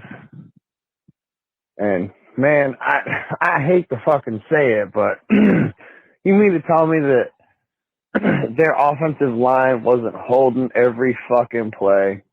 Come on. When you got a pass rush with the number 1 win rate in the fucking league, they gonna let them mugs hold. It's what it is. It ain't what it ain't. It's how it is. Doesn't matter whether it's us, whether it's Green Bay. That's what they're gonna let happen. But the man is back. You look at our schedule going forward, we go into he is. Tell him, Josh. Not Tampa. Miami. We go to the other side of Florida. We're going to the other side of Miami. Florida. We go on to fucking Miami. And we're going to get it done. And we're going to go on a bye. And Cam's going to have some more time to learn that playbook.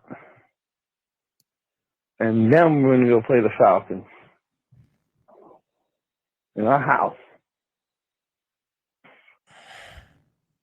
We're going to get it done. Yeah, it's man. ugly right now. I get it.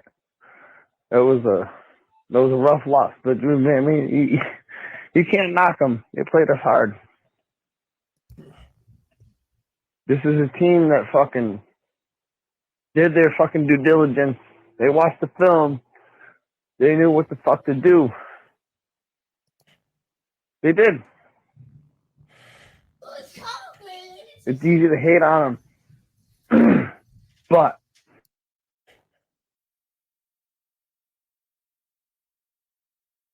oh shit. They beat Tampa.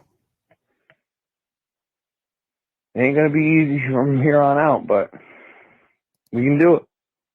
We can do it. We just gotta keep pounding. That's it. Y'all fans who got loud at the stadium today, y'all gotta stay getting loud. So that's the end of his call. CK, I mean, what are you thinking, man? Because I think that, yeah, I mean, today was a bad loss, but we at least showed some heart on offense, and the offense has been our biggest issue this season. Right. And again, looking at the landscape, looking at the teams that we're going to play, our next two football games are the Miami Dolphins and the Atlanta Falcons. And by the way, we have a bye week in between those two games. Yeah. So, I mean, am I or anyone else wrong for feeling like, yeah, we had a bad day, but at the end of the day, what we thought was true before this game is still true. We still have a good chance to be a playoff. At the end of the day, I mean, you got to keep in mind, it's not like we got blown out, right? There were we played bad. Like our defense played bad. There were some mistakes that were self-inflicted that, we talk about. And, we want to, Michael Jordan didn't do a very good job giving us a great opportunity on the offense. A lot of these drive killers that took place were a big part of why we lost today too. Like the defense didn't play well. And anybody who looked at this game today and said, oh, the defense played pretty good. They almost gave up 200 yards of rushing, right? That's not good, right? That's not good at all. They gave a 145 passer rating to Taylor Heineke. Like, that's not good. He threw 3 touchdown passes against a vaunted defense that's supposed to be one of the best in the league. That's not good. The defense was a big part, if not the biggest part, to why our team lost today. But outside of that, the defense has played well. We know we have the pieces that we need. And if we can come in and play games like we're supposed to play against teams that we're supposed to beat, that at the end of the day, that will be very helpful, especially as Cam Newton starts to learn this playbook. And maybe Joe Brady learns a little bit from Cam Newton on how to call plays that are going to be better, better designed for this offense to succeed. And one thing you got to expect, and I said it right when we got into the I didn't talk about it on live stream, but it just feels like every time Cam Newton goes on a team, he's expected to be the only reason they win. Every time. Like on the Patriots, that they brought him in, and he was the only reason they were supposed to win, right? And that didn't happen. Yeah, man. And then we came back here to the Carolinas, and same thing.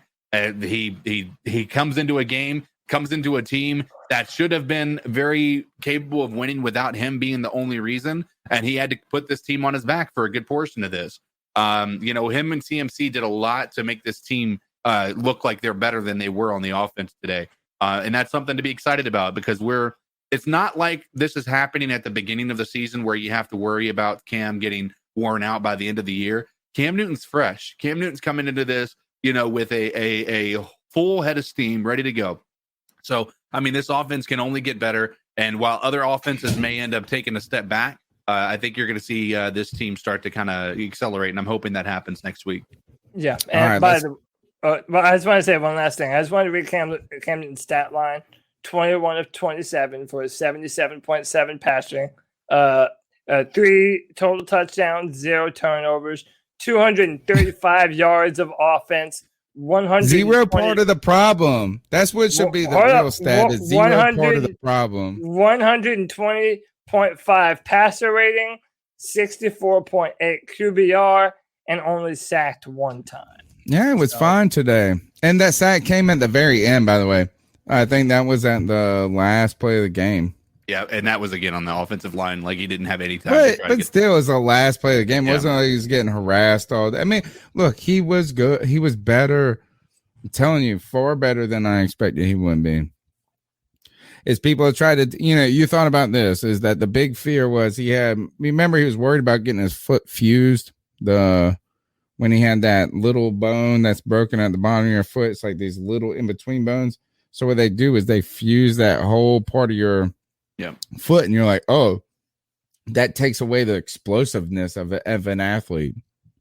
So you're like, man, the people that were shook about Cam Newton and being injury prone were saying this is you just took away his best asset. He can't run the ball anymore. Well, you know what? He can run the ball just fine. He might not be the guy that's going to take it up the field for 70 yards on a play. That's ridiculous. Looking like a damn running. I mean, he's like it looks like he's a freak. He's been a freak. And here's the thing is that he's less of a freak now, but he's still a freak. Still running the ball on mugs. That was a big running to play it. Play the running touchdown. They paid for the clips. Let's play it again. Let's watch it. We'll watch it while we listen to the next call. Man, we just had a bad game today. Shit. I mean, the best outlook is we can go 8-8 this season, put in new pieces.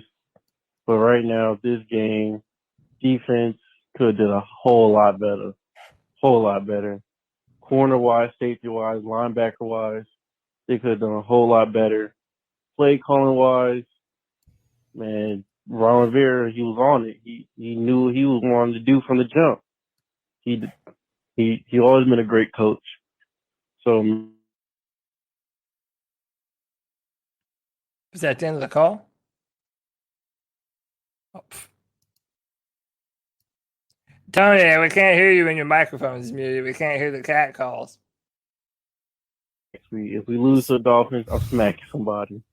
Keep You got the gist of it. You're right. I had to yell at my kids. They're trying to cook by themselves right now. Be careful. I know. Don't worry. I got a lot of kids. They're all right.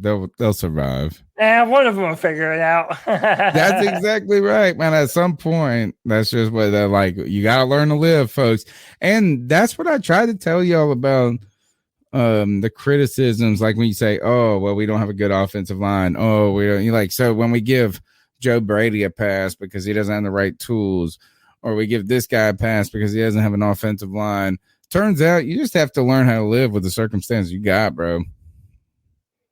You know, my kids got to go down there and figure out how to cook dinner because I'm doing this podcast. And if they don't learn how to do it, yeah, I'm a bad dad. But at the same time, their lives. Let's keep going. And they have to learn not to touch the stove some way.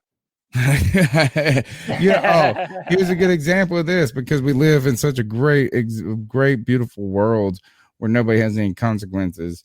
And I'm the best. I spoil my kids more than anything. So my oldest, smart, like said, he's a golden boy. You know, he's a firstborn boy. He's the oldest, smarter, like this and that. Kid puts his dish in the sink today. I mean, the sink was full of crap. Mom has been out of town for the weekend.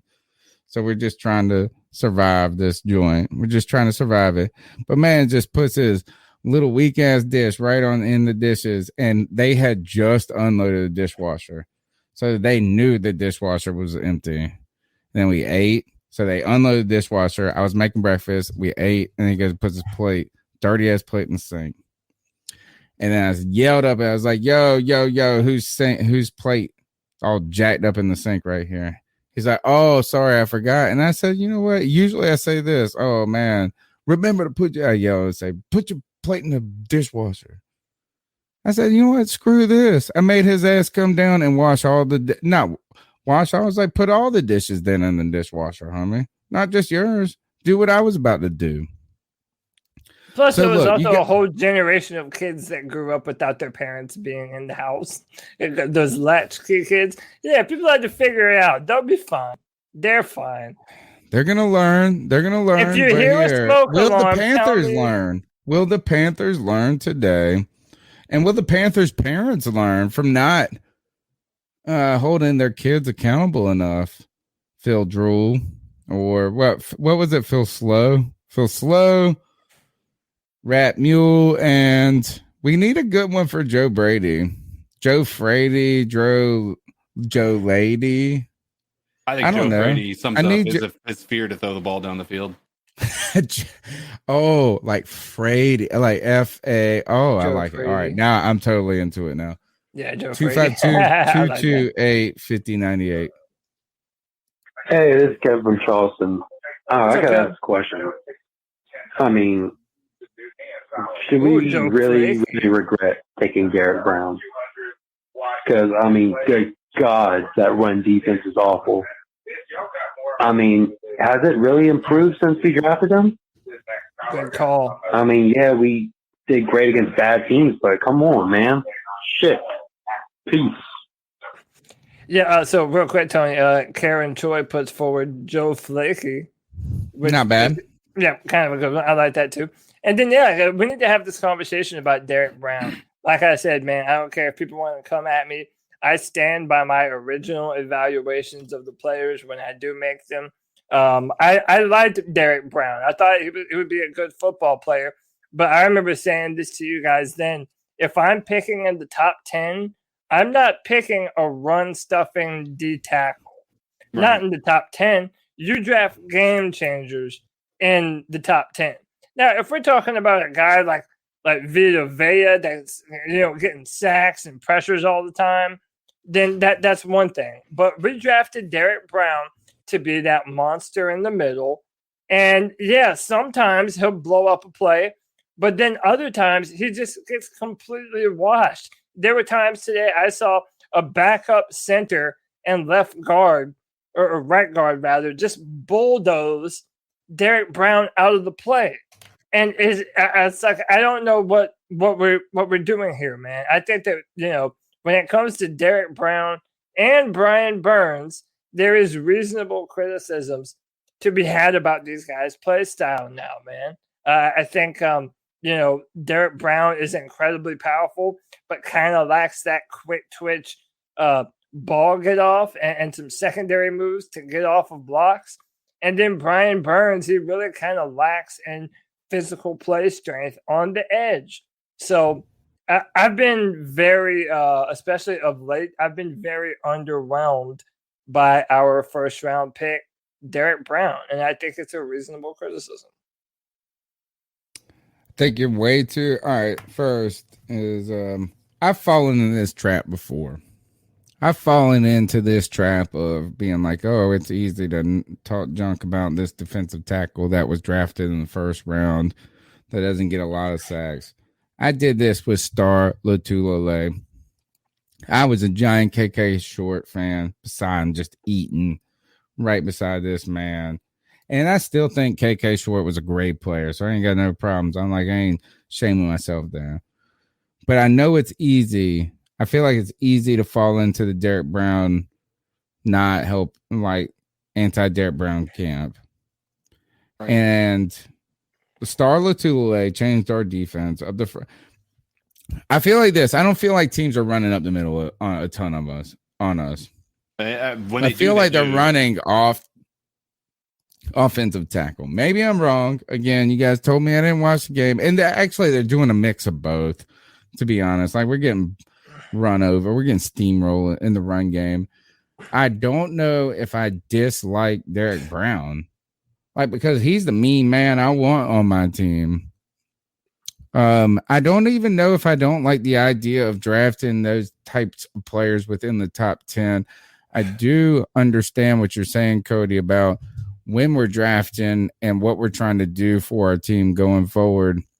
And I would kind of be interested in what other players could have sent our team on a different trajectory at that point in time other than a Derek Brown. Right, it's like a safe pick. It's kind of like a safe pick. It's like, oh, we're going to get a guy that's from Alabama that's going to like be I don't know if he changed the trajectory of our squad. And you know how I feel about drafting tight ends in the first round.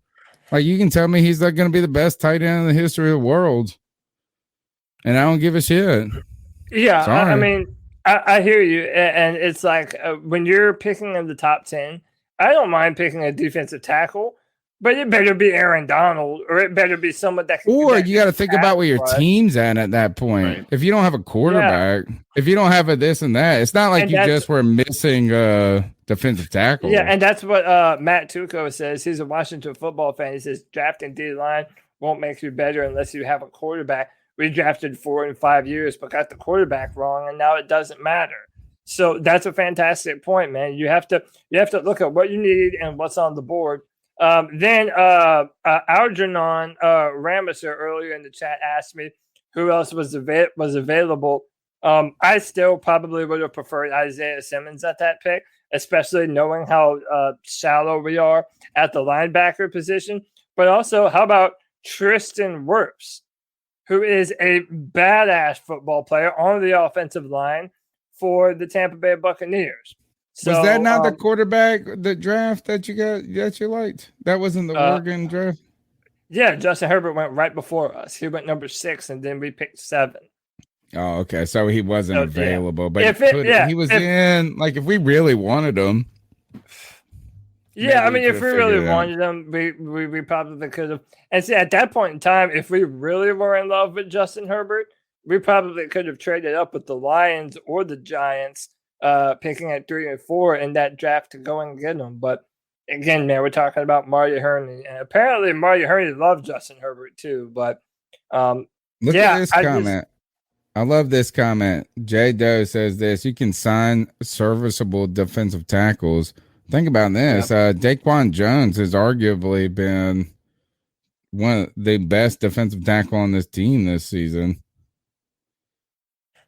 Right? I mean, yeah, he's been. We just signed him. Did we not just sign Daquan Jones to a 2-year deal? He's been one of our most disruptive. Kevin Love. You could think of some guys that have rotated, and you could, like he said, serviceable tackles. Interesting. Yep. All right, let's keep going through with the calls. 252-228-5098. What up, C3? This is Cody. What's up, Carl? I have a message. Panthers Nation, don't be discouraged because we lost this game to the Washington team. I mean, hey, Cam was Cam. We had a chance to win. We just didn't. But you know what the great thing is? We still have some games left. And we still going to make the playoffs. I'm confident about that now that Cam is back. Cody, Tony, all the year I've been hearing about, this Panther defense is such number 2. This Panther defense is this. 2nd and 21. You had a chance for number 2 defense to show why they number 2. And guess what? They did nothing. A conversion. Washington team converted. They ran it down the throats as well. Where's this defense that people been so craving all week? They really didn't show up today. Oh, and Tony, I have a suggestion. Why don't you do throwback podcast on Tuesday? Throwback podcast. You know, I might be a Cam fan. I may have came to Carolina because of Cam, but Tony, you are the reason that made me a true Panthers fan. Because on Tuesday night, I used to look forward. You need to bring back the old theme music. Tuesday night when that thing used to hit, we get them and talk. Yeah, I just want some big guys. That's like a throwback call right there. When I heard that, Tony, I was hyped. I was like, hell yeah, C3 time, baby. Tony, bring that podcast music back, even if it's just for one night only. Panther fans, keep your hands up. Let's keep pounding. Oh, and get them fucking likes up, people. You know you love this show. You know this is one of the hottest content. Let me see if I got this one for you, bro. Let me see. Look, I just went back to I don't even know these files.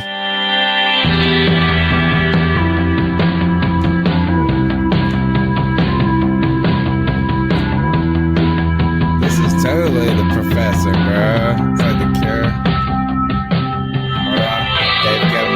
You know, as I've said this to you guys before, roster building is a 12-month process.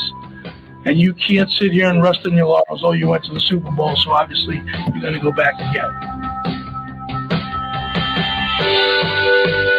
Your decisions are made above your shoulders rather than in your heart. Exactly. And so, listen, at the end of the day, we're going to do the evaluation. We're going to see what we feel we need. And we're going to do everything we Thanks, can. Cody, for being a supporter to the end. From the beginning to the end. I got a lot of those old clips back there. I got the other one. My favorite one is like, I want guys. Look, actually, we need more clips. Here's the thing is I'm not ready to make the Matt Rule clip yet. How about that? Matt Rule, make the clip for you, and we'll change it. We're gonna get CK to come film with a drone. It's gonna be great. 252-228-5098. So, I think they probably should have mixed PJ Walker. Is that clippy to you, or is it just next. That's terrible. Yeah, 189. Next call. Sorry, man. Your call was Two boys. It's your boy Mike.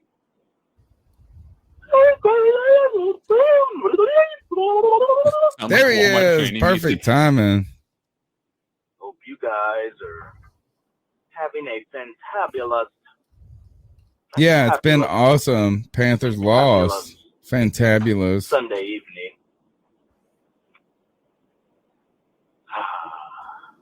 You know what? I ain't even mad.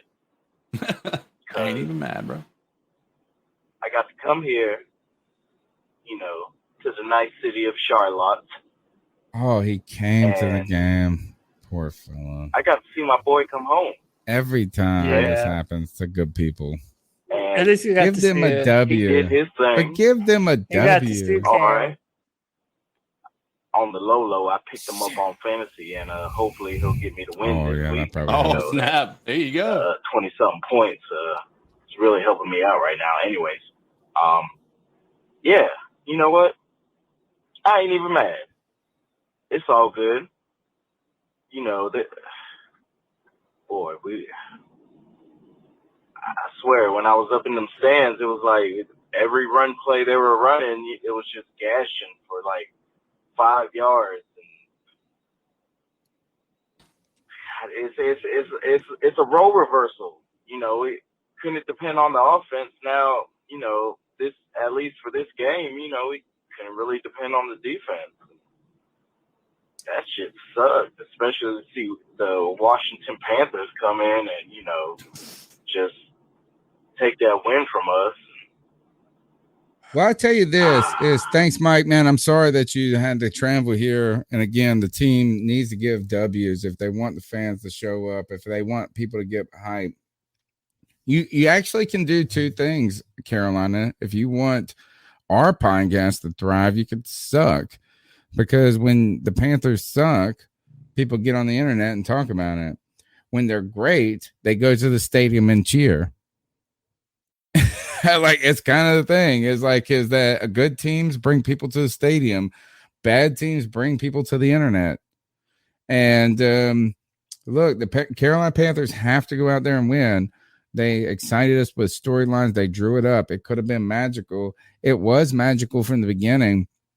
And right now, that storyline has fizzled out in a moment. The magic has been dampened quickly, and the Carolina Panthers defense needs to step it up. And I think the whole team, it's like when you talk about team wins, team losses, today was totally a team loss, but you can't really, for the first time this season, we don't get a pick on the offense.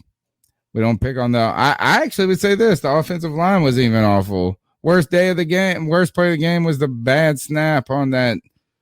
Was it a direct snap to Christian McCaffrey? No, or was it a really to be. like I don't even know if that was a play. It wasn't supposed to be, but thank God Christian is good enough to be able to think on his feet and be able to reel in that football. It's incredible. Yeah, man. No, it was not a direct snap. And I said this on Twitter too. It's like, you know, I don't want to be too hard on Pat Elflein. I want it kind of be reasonable, but at the same time, like he was snapping so low to start that game. Okay. Like it was going straight down, and Cam and Christian, on that But play, you didn't have real errors on it, though. Go down to get that football. I think that snapping the ball, that's something he has to get better at. I don't want to be too hard because it's not his normal position. I do think he plays well there, but he definitely has to get better, man, because a lot of those snaps, especially early on, they were bad. And that might have been the difference in one of those plays. Here's another treat for you.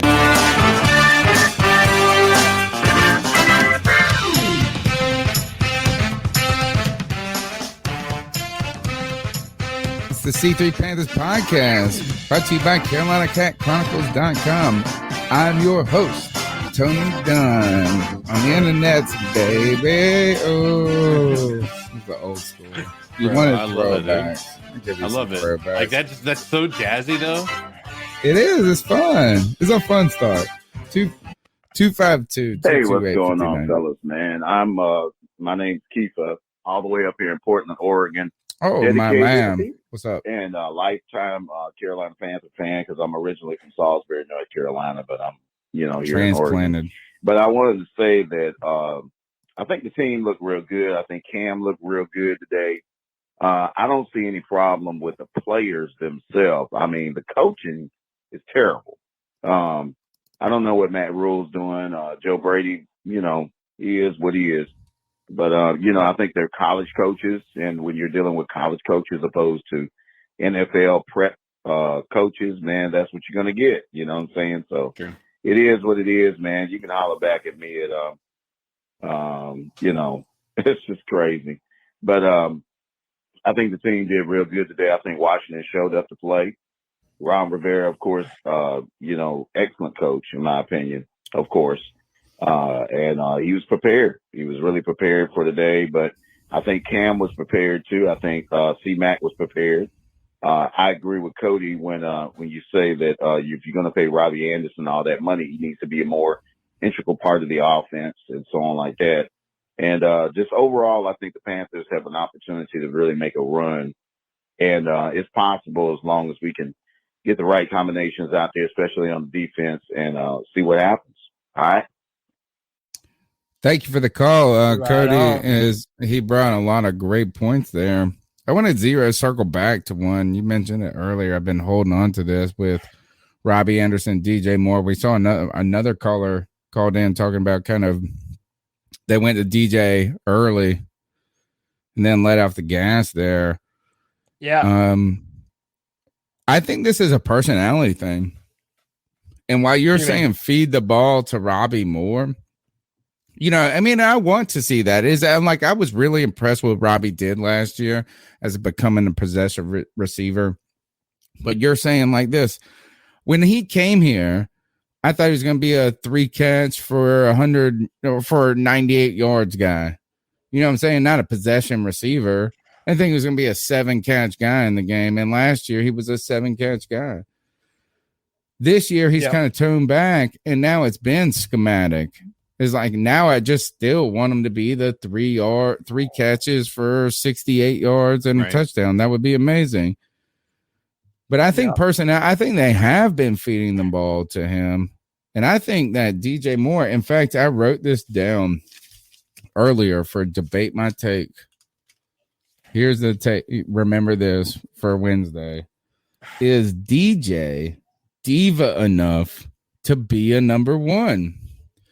Because I think Robbie Anderson has showed emotion. He said, this is like, give me more. Like he's over there. And I think they have force fed him. And I'm not saying they force fed. Yeah. You know what? DJ might. What if DJ acted like that? I mean, I don't know, man. Like, I don't think that he's a number one receiver. DJ? Oh, no, I'm saying Robbie. I agree with that. But what I'm saying is this. Don't you think his attitude, like we want more out of we want more, it's kind of like he is diva. He has all the reason DJ ain't getting fed is because he's like a little beta. So, by the way, on that trick play where Christian McCaffrey tossed it back to Cam, the one Ron Rivera challenge. I want to see that one. I tried to find it, dude. I couldn't find any one of the actual entire play. I do have one of Christian McCaffrey I want to show in a second. That dude's fucking different. But on that play, DJ was supposed to be the guy being thrown the ball, but DJ was not open. He was the go route on that play, and there was good coverage. And I feel like there have been times when defenders have been able to shut down DJ, and I kind of feel like that's true, Tony. Like Steve Smith said, they haven't found someone to replace me as a Carolina Panther receiver until now. Well, I'm sorry, Steve, but we still haven't replaced you, big dog.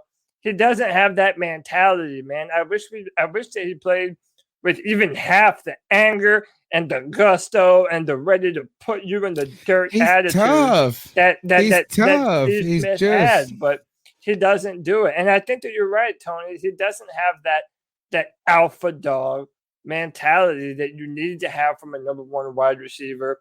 It doesn't even mean being loud either. You don't have to be a showboat, professing your greatness all the time. You don't have to do that. I just need to be able to depend on you on every single play that you're targeting. I think it's different than that, though. I don't think it's on DJ. Look, I think that just the coaching staff knows that Robbie Anderson is dramatic. Right, so they got to keep him. They're like this. Is like if you're prioritizing people's personalities, you've got to keep in check. They know that DJ is going to be the last dude to get riled up. Yeah, that's what I'm trying to say. Is I don't think even his play on the field isn't doggish enough. That's not even what I'm trying to say. A little bit. It's like I think that Robbie Anderson is like, here, I'll throw the temper tantrum. And you know what? I'm fine. Like, I don't give a fuck. I mean, do that. If that's what you think is the best, do it. But this coaching staff, like I said, is susceptible to listening to the noise.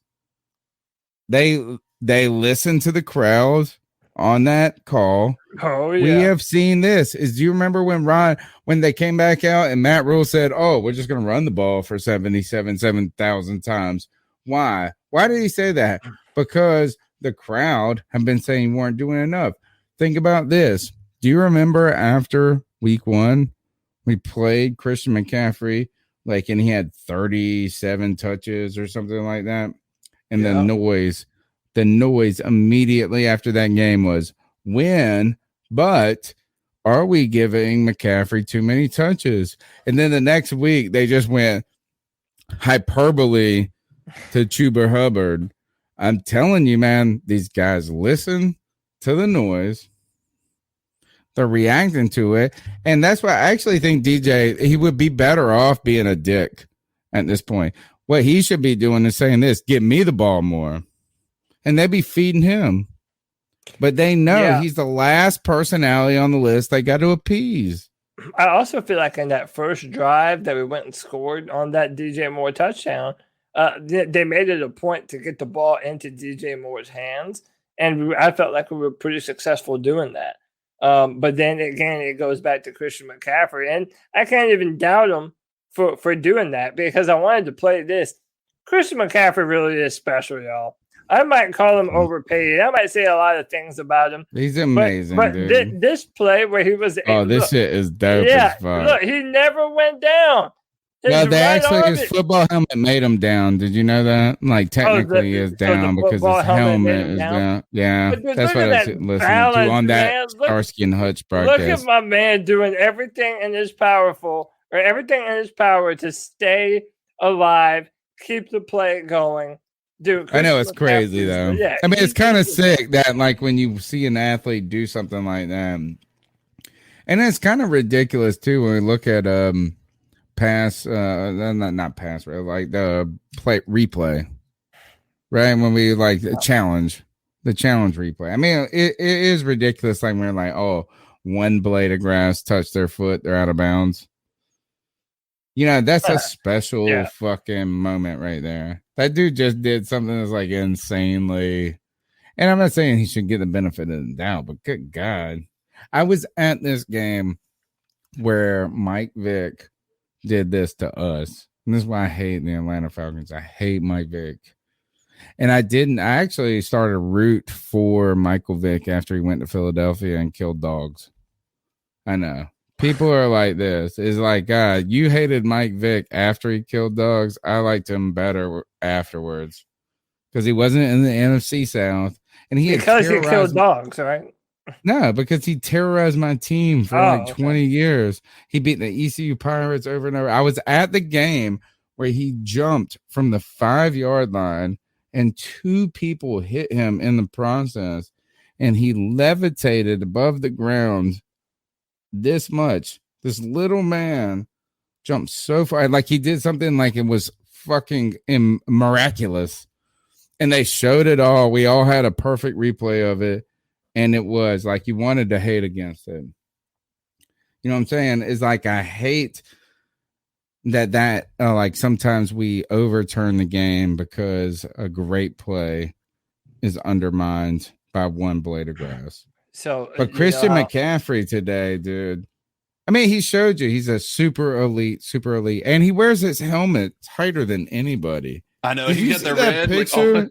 Oh my god! Yeah, what is that, man? I think it might also be a symptom of his receding hairline as well.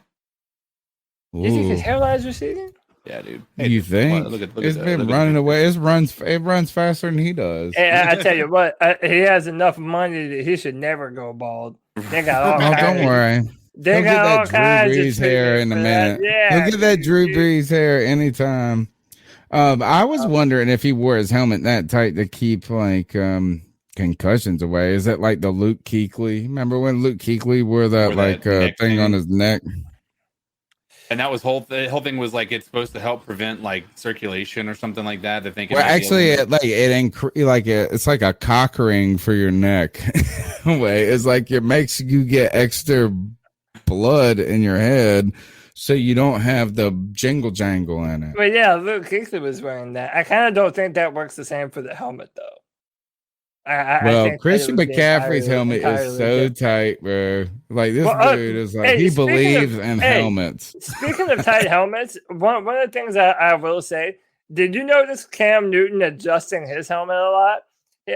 When he did this joint, yeah, but dude, he's like, "Oh God, my hair is big as fuck." And dude, whenever you have dreadlocks like that, I've noticed a bunch of guys have problems, like especially when they have those thick dreads. They've got problems keeping their helmets on sometimes. Is he about to get that haircut? No, I don't think so. No, I think Cam Newton is on the. I kind of believe that he's on that kick that he believes that there's power in his hair, which, by the way, he's right. Look at your boy. I don't know. I feel pretty powerful. Well, I have hair other places, so we're good, I guess. Yeah, man. But hey, struggle is so real, bro. Yeah. Oh, dude, especially when you're. I'm about to call Rhea right now. No, but dude, you know what? Though, hey, I found a play, and you said you didn't want to be too hard on Deontay Brown. Dante Jackson. No, look, the disease. Hey, look. No, Cody, I'm talking about Derek Brown. No, I'm talking about Derek Brown. You said that. DK was saying that earlier. He was confusing him earlier. Yep. So it's like a sneeze, and like you caught it, dude. Look at our. Let's hear it. Let's see it. Let's see what it is. Line on this play. By the way, there's Derek Brown right there. All right, where are we at? We're on the. I don't know, but down R35. It looks like we're probably at R40. Okay. Roy. Derek Brown, look how piss poor this is. All right. Pancaked. Look at the running lane that they have to. What was that guy to do with Dante Jackson? Who we picking? No, I never said Dante Jackson. I'm saying Brown. This guy. Derek Brown. Derek Brown. All right. Derek Brown. This number one. He's not even on the. Oh, what? He got smashed. Dude, he got fucking pancaked. Do you see the football player rewind it again. lighting on top of him? Everybody, look, this is good by their entire. And this goes back to the call. That's basically a 3-5, and that's what the caller was saying is that we're not putting enough defensive linemen up front. Rewind that to the beginning. I mean, if you think about it, yes, you do have Burns and you have was that Marquise Haynes on the left? Who's 98? Look, this is a thin line. If you go Marquise 1, Haynes 2, and Brian 3, Burns. 4, 5, 6. There's 6 offensive linemen right here going up against 1, 2, 3, 4 spread out defensive linemen. Wow. And an undersized edge. We thought they were going to pass there. And 2 That's what we thought. We thought they were that are passing there. But And they just ran it at you're us. right, though. Listen, this is a heavyweight going up against a welterweight. Okay, and it was the same thing that happened to us in the Dallas football game too. But when they have that weight advantage, dude, look how well this is. They washed down the line. They got their blockers up to the second level. The tight end picks him up. Jermaine Carter Jr. has gotten, and I mean they have running lanes, man. I mean we thought that was fixed for us. Why is Phil Snow moving so far away from what has been successful for us the early part of this season, man? I mean, it's embarrassing. It's really embarrassing when you see shit like this. We've been susceptible to the run game. Look, teams that have beat us have ran against us. Think about it. Like, who has truly beaten us? Dallas beat the fuck out of us. What'd they do? What did New England do to us? Ran all over us. Yeah. And even if you go back to the Giants game, I don't know if the Giants ran all over us but like they did put up a lot against us. I want to come back to this. Is our defense as good as you guys say it is? And not you two on this podcast, but the earth. Like, what do you guys really think about this defense? Is that we want to say it's awesome, and I thought it was after the first 2 weeks, but we ain't stopped nobody yet. People have been putting up points against us. We're not playing up. We're not dominant. We're not dominant. We're just middle of the pack, bro. How many calls do we have left? Maybe 2 or 3. 2. Okay. 3. Yeah, we're not playing up to our talent. We have too much talent. We have too much skill. It was a bad day, man. We have to continue to be better than what we have been, and we have to play better at home. All right, next call. I think we all gotta give a round of applause to Cam. I mean, he played a heck of a good game. I think he did get sacked. But I mean, he did a good game, especially in the first one. He got that touchdown for us. And yeah, I think we just gotta fix up our defensive line. And I think that this team is still a playoff team, but we just gotta fix a few things with our defense. And there's a little baby Cody last name. Keep pounding. Hey man, let's respect this kid's call, man. He's bringing the knowledge, man. This is week. This is second week. How about this? The Panthers need to bring in this kid for some evaluations, man. Like they need to listen to this kid. Yeah, super smart kid. 100%, Jeff. 100%. I love the calls, man. We love that you call in. We appreciate your call. And dude, Cam Newton coming back today. That was a big shot to the arm, and our defense has to play better. Don't tell your parents about Tony's metaphors. 252-228-5098.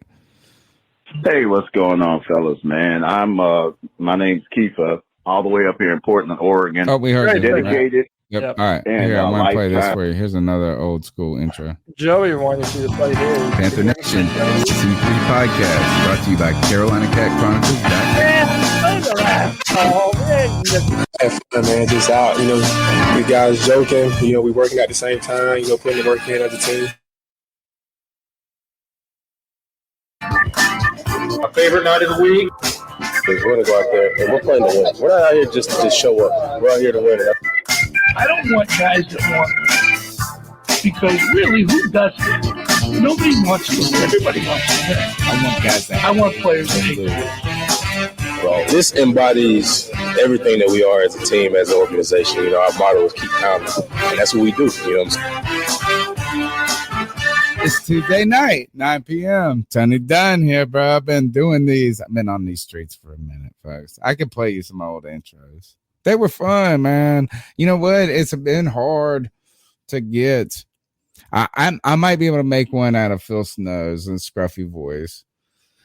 But right now, Matt Rule or Matt Drool, Matt Fool, Rat Mule. All the above. Yeah, I mean, like they How about got Matt to Stool?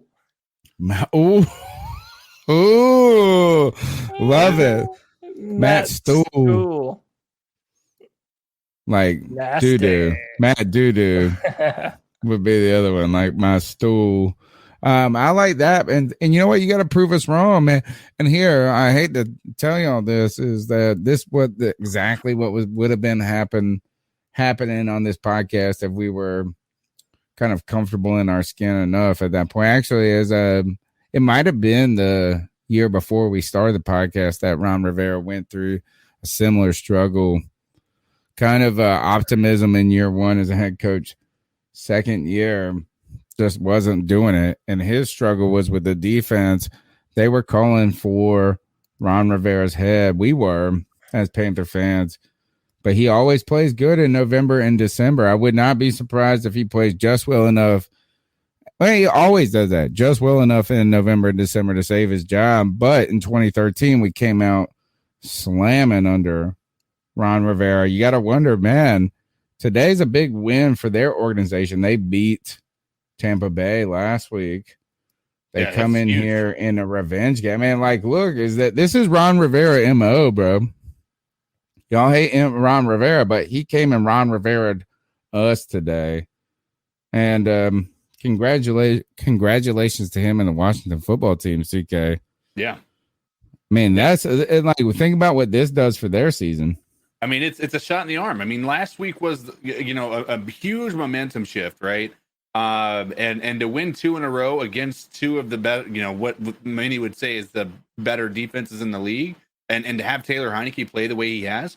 Like, here's the thing: is like Taylor Heineke, he didn't throw for like 400 yards, right? It wasn't like we were just giving up yards after yards, but this offense basically was the perfect. This is exactly what Ron Rivera wanted every single one of his offenses to be like when he was with the Carolina Panthers. He wanted the pass game to be efficient, but he wanted the run game to be the one thing that maintained, and that made ate the clock up and everything. And they did that very well last week. They did that very well this week. How many 5-6 minute drives did they have? It was just unreal how many there were. That is it's a Ron Rivera game, bro. Yeah, it is. This was a bludgeon you, man. He wants to, and Cody, you're a UFC MMA fighter. Oh, yeah. He wants to ground it. He wants to get you on the mat.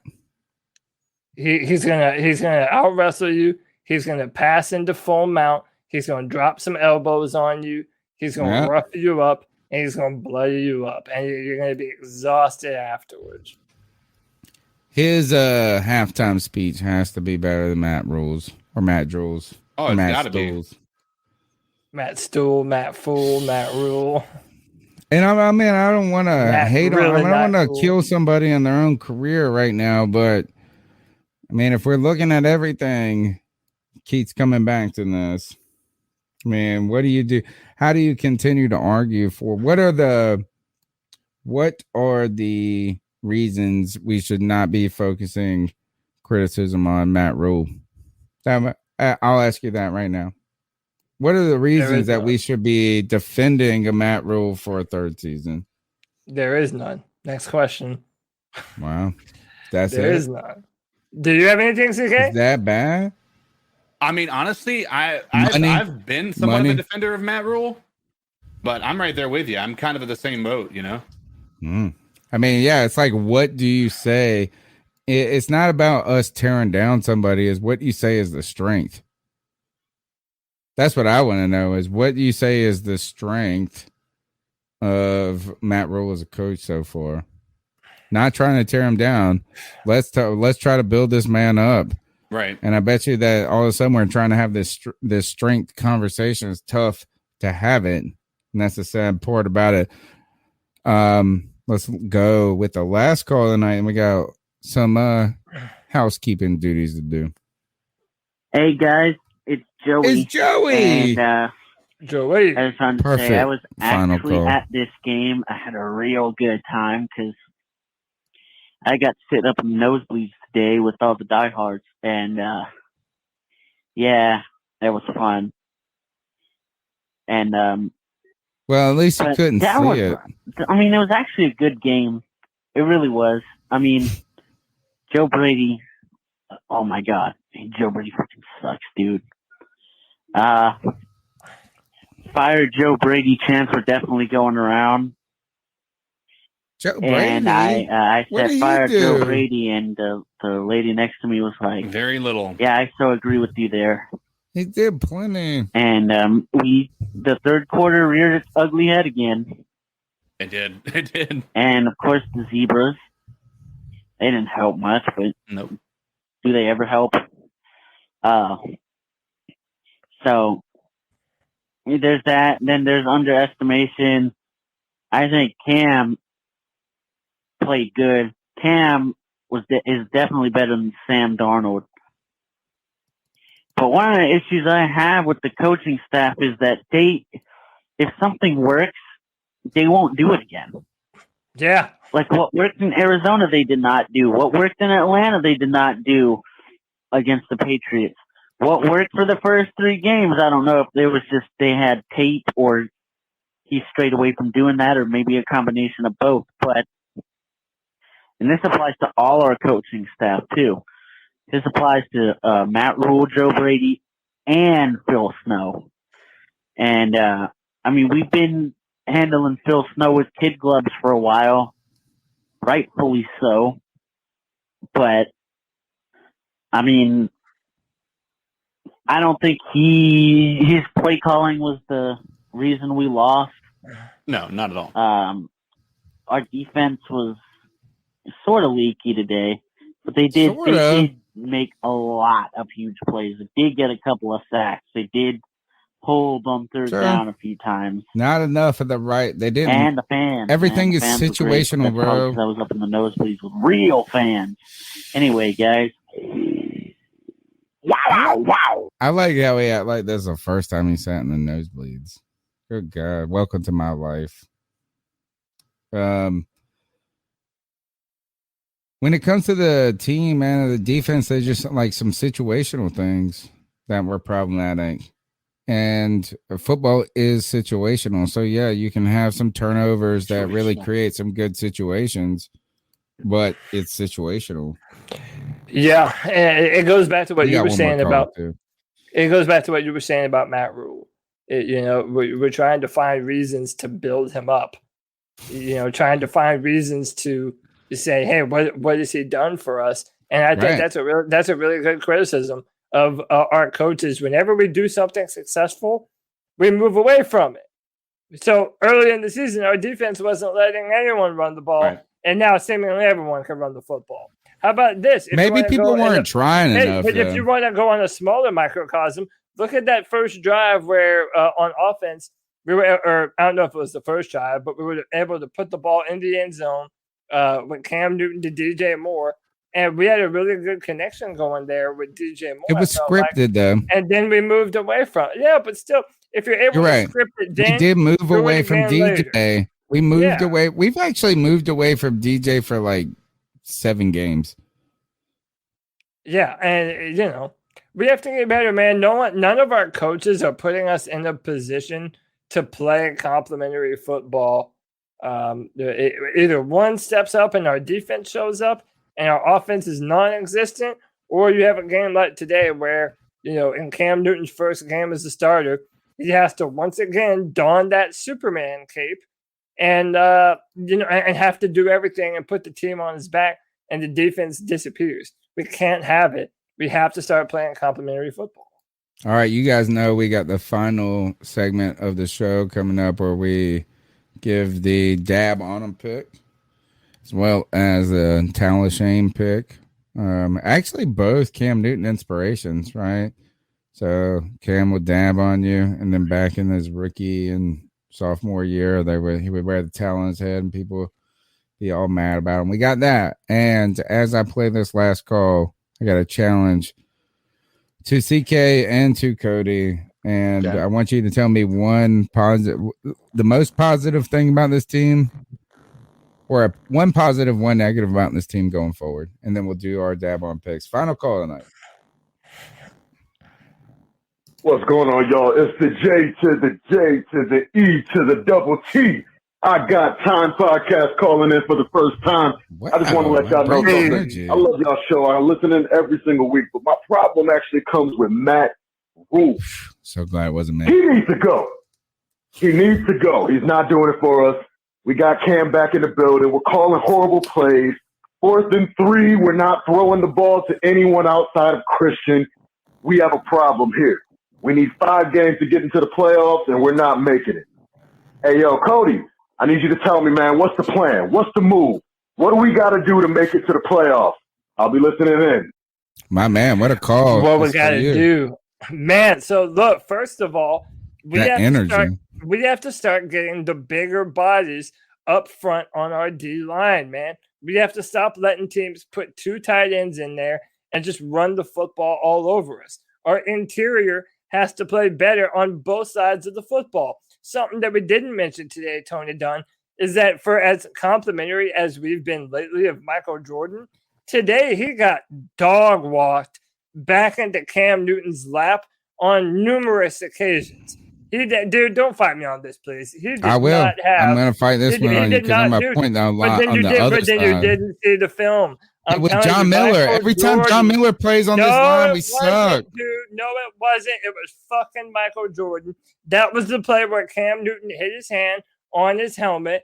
Michael Jordan did not play good football today. Granted, he was going up against 2 of their better pass rushers, but the song remains the same. Right now, the interior on both of our defensive line and our offensive line, they have to play better, I Got Time podcast, if we're ever going to be able to make a playoff push. We already know that Cam Newton can do the job. We know that we have the weapons to be able to get the ball downfield.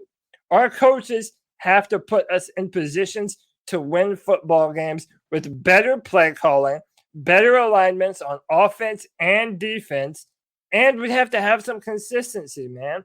Right now, we play so bad at home. It's terrible, man. That's part of the reason why we don't have the home field advantage that we all wish that we did. So if we want to make a playoff push, it all starts in the trenches, and we have to be better. CK, what is your positive thing about this team? Other than Tony's right that John Miller's way worse than Michael Jordan. I would say my biggest positive is we have the pieces outside of the offensive line. Like out of everything, yes, there are some problems, right? There are some things that can be fixed. There are some things that were just really bad today. But we have the pieces. We have the linebackers. We have the secondary for the most part. We have the defensive line. We have the wide receivers, the running back, and the quarterback now. The only thing we have to complain about now is coaching and O-line, right? And if coaching is bad, right, obviously then we're going to be able to have a different question. But right now we have everything we need. The rebuild is already done, in my opinion. And we need to be able to kind of start figuring out outside of, like I said, we've got to build that wall that we've been trying to build for a decade, it seems. Other than that, worry. I mean, we're not used positives. to it. We're Americans. Right. We don't build fences. Right. So I'd say that like the positive is being able to know that come Sunday, we have a chance against anybody that we're going to be facing. Cody, you're positive. My positive is that Cam Newton is still a franchise quarterback, and he always has been, even in the down years, even when people wanted to mock him and criticize him for injuries or his outfit or inaccuracies or whatever. Cam Newton has always been, since the moment he was drafted, the heart and soul of this Carolina Panthers team. And damn it, we were in it until the very end of the game. until the very end of the game because of the leadership of someone like Cam Newton. There were Panther fans in the bank today because of Cam Newton. David Tepper drove the ticket prices higher and higher and higher because he knew people would put it down for Cam Newton. Cam Newton is a game changer. Cam Newton is the reason why the Carolina Panthers still have a chance going forward to be a playoff team. It might be a wild card. We might not win the division, but this Carolina Panthers team always has a chance. And you know what, Tony Dunn? It goes back to what you told me that day on the porch. As long as Cam Newton is under center, it's a different feeling, I feel good about our chances. It's a different feeling. You have a chance. You always have a chance with Cam. Like that, it's like a the different game, feeling. The game today when he got the ball back with 2 minutes left on the clock, we felt there's a chance, dude. Like he could come down here. You felt like there was a real chance, and then you obviously have dumb mistakes. I think there was a holding call that called back something, if I'm not mistaken. But other than that, it was a pretty, it was pretty nice to have that change of optimism that we haven't had in a couple of years. Here comes Mama Cam for you. That's me defending Cam at every moment. I was waiting to pick my kid up like Starsky and Hutch said I didn't get to see because the final play didn't matter.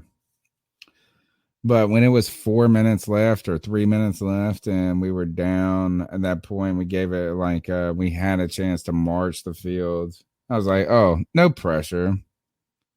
No pressure bringing Cam Newton back where he only had 7 days of work and this and that. It's like no pressure. We always put all the pressure on Cam. We always find a way. You're supposed to. I mean, I guess like that's what happens when you're a personality like Cam. You know what? You get the pressure, you deserve the pressure. Positive for me, guys, is the offense won the problem today.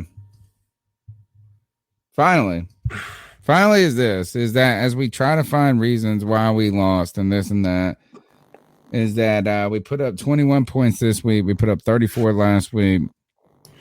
We put the offense in some difficult positions, right? Is that like, look, as they get the ball to Cam on the 4 or whatever, we have a starting quarterback that has only been with the team for 2 weeks, and his personality alone probably willed 14 of those points. I mean, think about that. Cam Newton is responsible for a lot of points over the last 2 weeks. So that's the positive. Is finally Joe Brady gets breathed a little life back into him, more respect from my position, and now we're turning our attention to the defense. All right, negatives. One negative about this team that you want to talk about? Sorry, I want to hang out with you guys for like 3 more hours, so I'll keep asking you questions. Cody, one negative. Yeah, I'm gonna say the negative today. I'm gonna say Dante. I mean, not Dante. I'm gonna go Derek Brown. I could say Dante. I'll leave that if somebody else wants it. I kind of feel like no, we're not doing players. We're not doing talent shame. We're doing negatives of. Don't worry, we got talent shame. We need to. Yeah, I mean that. I mean, so what? Okay, so I have an opportunity to say Dante and Derek Brown because okay. So then I'll start. I'll start with Derek Brown. I feel like for what he was drafted to be, drafted inside the top 10, he's not a top 10 pick. And I'm not trying to say that to belittle the man or say that he's not a good football player. He wasn't worth a top 10 pick. And I'm sorry, he just isn't. And his recent ailments and run defense, to me, have bolstered that. So that's going to be my negative. I can't wait till I get one of my missions for the next year is to get Cody press credentials because I want Cody Lashney representing C3. He lives in Charlotte. He can do it. I'm going to get you. That's like my goal for the next year is to get you press credentials. And I want you to, I hate to say it, roll up to Derek Brown and say that exact statement. Oh, I'm going to roll up. Can't wait, bro. So I might have, if that ever happened, I might have to erase my entire Twitter profile. Everybody's going to Cody's Twitter right now, just a screenshot. No, dude. No, man, you're the only person. No, it's going to be wonderful. You got to stick to it. And you know what? Cody, you got bigger balls than all of us, bro. I'm not Don't afraid lose to ask them. questions. Don't let them shrink. You always stick to your guns, man. You don't ever back down. And I'm not afraid of being embarrassed either. Like, where does he die at? Where does he die at, CK? Baby, on that hill. He dies on that hill. Man. Hey, when I pick a position, all right, what's your negative, CK? It's going to be something that I've said time and time again. Joe Brady has failed to evolve to the NFL. Wow. And Joe Brady has every opportunity to be able to change how he coaches, and he continues to coach in almost the identical way that he has prior. Obviously adding in some things to help, that kind of go to Cam's strengths. You got to give him some credit for that. But for the most part, when it came to third down, Christian McCaffrey being the only person that was on the read, on the route tree that was actually going to get the ball. That's a problem. I know some of that can be on Cam for maybe looking at Christian, because Christian is probably the, one guy he can trust to hold on to the ball. But I still think when you look at this offense, you're not seeing, like, his most creative play was the, Christian McCaffrey pass back to Cam Newton, and that didn't even really pan out the way that they didn't. Was that a legal pass? It was absolutely legal. Thank goodness. Yeah, it was fine. Yeah, there was nothing wrong with that play. Yeah. That was the most creative thing that I've seen him do all season, it feels like. And so we're in a weird spot with him. I think that's my biggest negative, is I have yet to see him actually take a step forward and show why he's a NFL caliber, offensive coordinator. So, by the way, Tony, before we go, we the still result, got a little work to do, bro. Don't worry. But I know, but the results are in. Are the Carolina Panthers all black jerseys bad luck? I won. With 316 votes, we have 58% saying no, 41% saying yes. That's close for me taking the superstition stance. You're taking Mr. Rational. I mean, look, as people know, I bet you there was a good 15% of people that said, I got to vote against being superstitious, but I kind of want to vote for the other way. You know what it is, Tony? I'm right. People like them too much. They look too fucking clean, man. They look too good. The all black and the blue. Dude, I don't care what anyone says. For the score that sucks. is the most fucking fire uniform in the NFL. The problem is this. The problem is they don't got a helmet to match. I think that's the real reason. The real reason is not black on black uniforms, though. The real reason is that they got a mismatched helmet. So imagine if you wore those beautiful uniforms and you look all fly and you accidentally had two different pairs of socks on. They kind of look similar, but they won't similar. You know what I'm saying? So you kind of got away with it. But every now and then your wife looked at you and be like, do you got the same socks on? And I got a problem with mismatched socks. I feel off kilter. I think that's the problem. Let's black get on black. before we start having a conversation about socks, man. No, but I'm saying that's where I think there's the problem is it's not the black on black that's the problem. It's the black on black without a helmet that matches. You ain't got a lid that matches your shoe. Man. I listen, dude, again, it goes back to a Panther is black.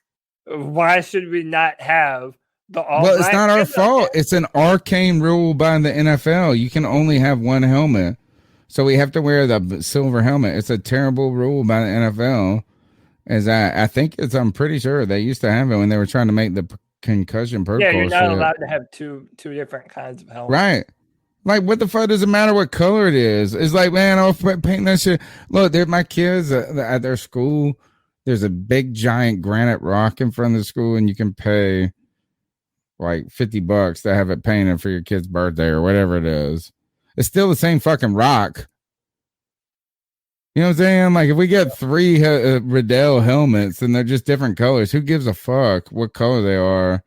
The same, made by the same manufacturer and the same standards. Ugh. This shit's been driving me nuts, and that's probably the reason we don't work. All right, did you guys do your negatives? Did I do my negative? I can't remember. I don't remember if you did yours or not. My negative for this squad is that the coaching staff has been underwhelming in big moments. Underwhelming in big moments. You know what I'm saying? Is I was really stoked about this coaching staff taking a step forward in the Houston game. I thought we were going to come out and smoke those fools. We didn't. The moment seemed a little bit too big for us. The Dallas game on the road, too big for us.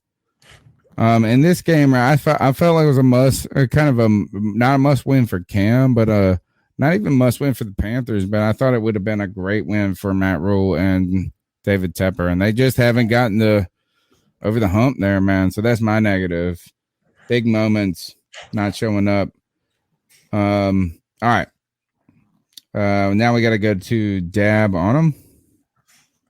All right. Yep. There you go. Welcome back, man. I just like doing it, man. Dab on them folks. Dab on them folks. Dab on them folks. They like seeing you. Tell me what to do. Dab on them folks. Fun. That's what we do. All right, so this is our moment to hit you up with the play of the game. Player of the game. CK, who wants to take? You want to take? You gonna take Cam? Go ahead. Let's do it. I'll go the other way. Cam. I don't know if we do this very often, but I'm going to go Taylor Heineke. Oh, shit. He went on the other team. I mean, I have to be real about it. I mean, former Heineke, Carolina the hero. Panther, former Carolina Panther, never given an opportunity here, and when he did, it was, on a really bad team. He goes to Washington. He has an opportunity, and he's capitalized. Yes, he hasn't been the greatest, but he looked good today. I don't care what people say. He looked good. He's a hero. His throws down the field were miraculous. His fingertip grabs, even when he was overthrowing them, those were still beautiful balls. They were just very close to, where it needed to be. It was a little bit too over the top. But listen, I can't hate up on Taylor Heineke. Dude's a legend, man. I really wanted him to succeed here. It didn't work out, and obviously now he's doing his thing over at Washington. You better not dab on Terry McLaurin next, Cody last name. Fuck no, dude. Fucking punching everybody on this. Fuck no, dude. I would never do that shit. I'll tell you who I'm gonna dab on. I'm dabbing on Christian McCaffrey, man. I feel like the best. Yeah, Christian McCaffrey. He makes. I feel like he's like a Rocky game video that he's working out. Every single game that he's playing in, he makes a play that's just like, oh yeah, only Christian McCaffrey can do that shit. You know what I mean? He's just. I know. I'm a believer now. He really is special. He's an incredible football player, and I'm a big time. If you earn it, then you earned it. And so I think he earned my dab this week. It could have easily gone to Cam, but I gave it to Cam last time. So when it comes to Christian McCaffrey, is for someone who I thought I was trying to play the safer bet. I admit to this is I wanted Leonard Fournette, but I feel like I'm like a disciple of Christian McCaffrey, apostle. Like I saw him walk. I'm like Peter in the boat where he said, "Cast the net on this side," and I cast it and I caught all the fish. And then I saw this man walk on water. So I'm a believer in Christian McCaffrey. I'm a convert. So that's important. Yeah. Dab on him. Dab on him for me. Dab on the phone. I guess now we gotta not dab on Cam, baby. Dab. I'm dabbing on Cam. And I have over this whole podcast. I was like, what am I gonna not pick Cam? Jesus Christ, the dude. Sorry. We're talking about walking on water and this and that. It's close to it when it comes to football terms. This mug had 2 touchdowns on 2 touches last week. This week he throws how many? Rushes for 1? Shoot. Didn't throw no picks. Did a lot of good things, man. Brought a lot of excitement. Life is easier with Cam Newton on your team than it is without Cam Newton on your team. Been trying to tell you what I've been trying to tell you. You can be upset with the flaws of Cam, or you could just be so thankful for the dabbing on them that Cam does. And the t-shirt prices were too high, Cam. too high. I ain't giving you no pass on that. At some point now, you kind of try to need to be a little bit a man of the people. You can't be a man of the people and then ask us to pay the bill. All right. Towel on the head. What y'all got to do? Maybe I should have saved that. Actually, I'll stick with it. Towel on the head from me. Phew. I mean, I'm going Matt Rule, Matt Fool, Matt Drew, Rat Mule, and I'm rooting for you to be a sensation. But there's been a lot of pressure put on young coaches out there. And at what point do we need to start seeing more productivity? Maybe not even productivity. It's just signs of strength. The weird moments, the outside noise affecting you. Maybe Ron Rivera and his robust chest with his arms folded succulently across them, as Mixon would say. His ample chest. Matt Rule, man, we need you to step it up. We need you to grow faster than we're asking these other people to grow. That's it. That's my talent shame. Y'all go. All right, CK, you want to go first? You want me to go? You go ahead. I have some that I have some in the chamber just in case you pick the one that I'm wanting.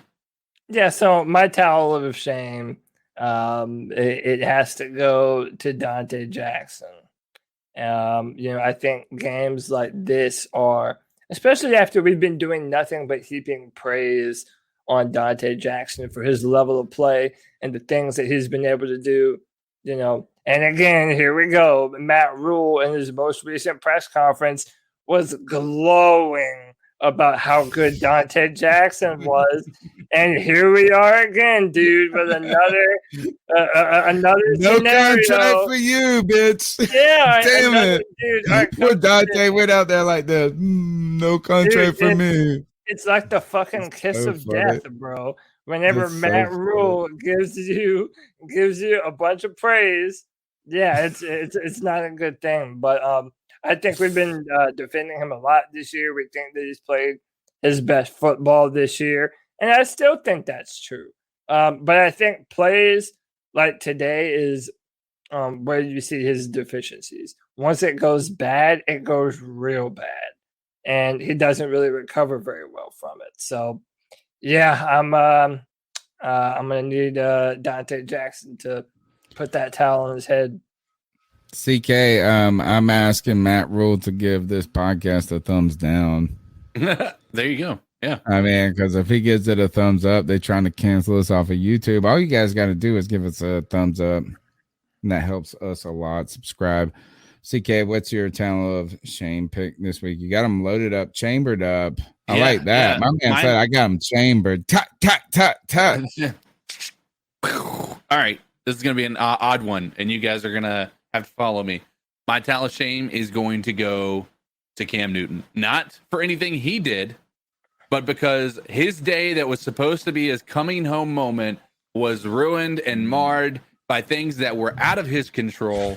And unfortunately, kind of, he said in his press conference, it's still a special day, but at the same time, like, to have that happen, I know that's something that you kind of have. You kind of hold your head in shame when you come to a team. You really kind of light up the spark, kind of, find out that the team didn't live up to the expectation you even had for it. And I'm sure that's probably a problem for him. So, that's where my towel of shame goes. It goes to the original person who had the towel of shame become a thing, and that's Cam Newton. And that's, again, not to any fault of his own. Maybe we should give it to the iconic Saga producer that's got to deal with this. Yeah, productions that got to deal with this week. He was hoping for the Cam Newton win week, just like we were. Now we got to make this Saga production better than it really was. And that's not even on Cam, but it's just like, this is what we got to work with. All right. This is what y'all got to work with, listeners. If you're still listening, y'all the best. And you got to work with us as we hang out whenever we can, as often as we can, which means every night of the week, basically, and talk about the Carolina Panthers. I do it because I got a great support system, great group of friends in the chat room but my right hand man, Cody Lashney, is wonderful again to walk hand in hand, shoulder to shoulder through these streets that we be running with the Carolina Panthers. Today was a tough day. We were bloodied, we're battered, but we will overcome on Tuesday, right? Oh yeah, we always overcome. And by the way, if you haven't done so already, please hit the like, please hit the subscribe.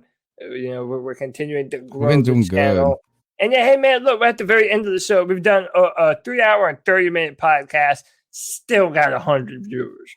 We're rolling, man. We're rolling. We appreciate the hell out of y'all, man. We love C3 Panther Nation, man. C3 family. We appreciate you guys. And listen, man, don't give up hope. I know it's bad. Today was really bad.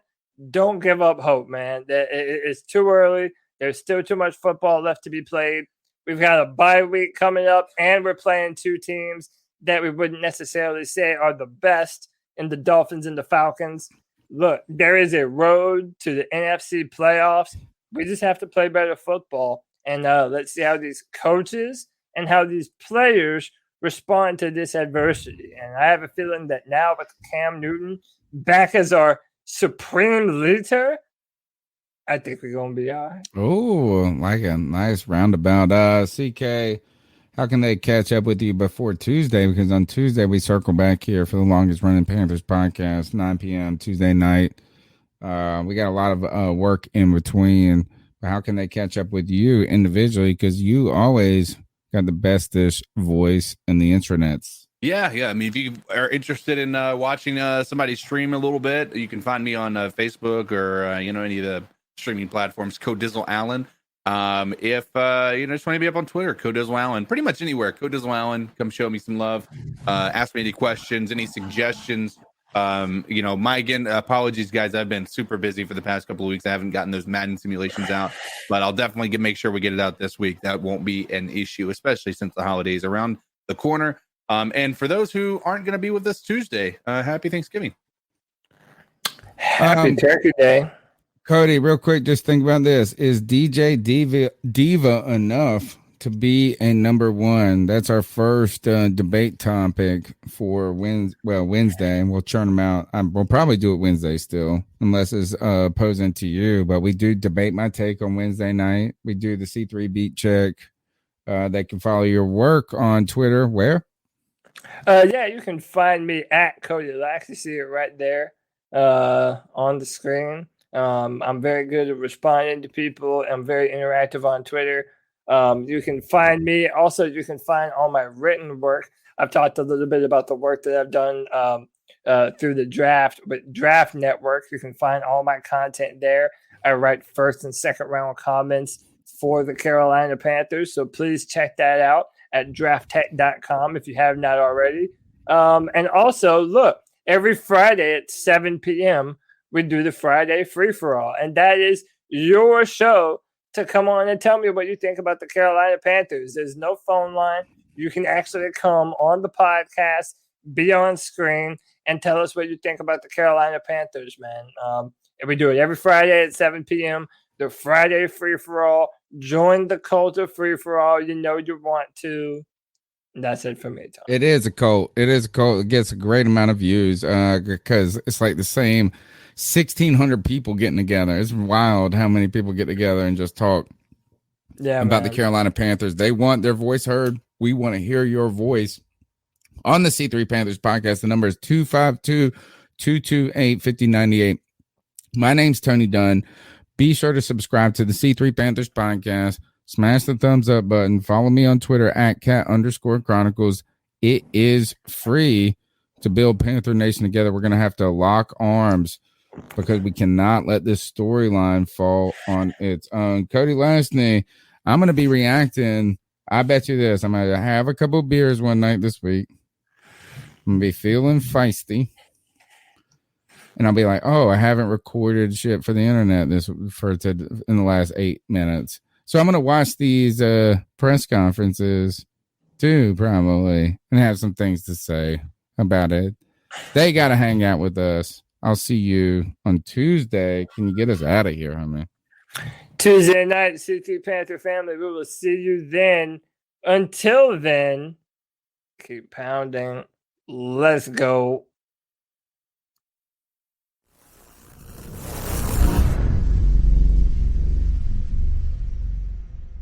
Looking for a fun way to win up to 25 times your money this basketball season? Test your skills on Prize Picks, the most exciting way to play daily fantasy sports. Just select 2 or more players, pick more or less on their projected stats, and place your entry. You could turn $10 into $250. Right now, Prize Picks will match your first deposit up to $100. Just visit prizepicks.com/fan and use code FAN. That's code FAN at prizepicks.com/fan.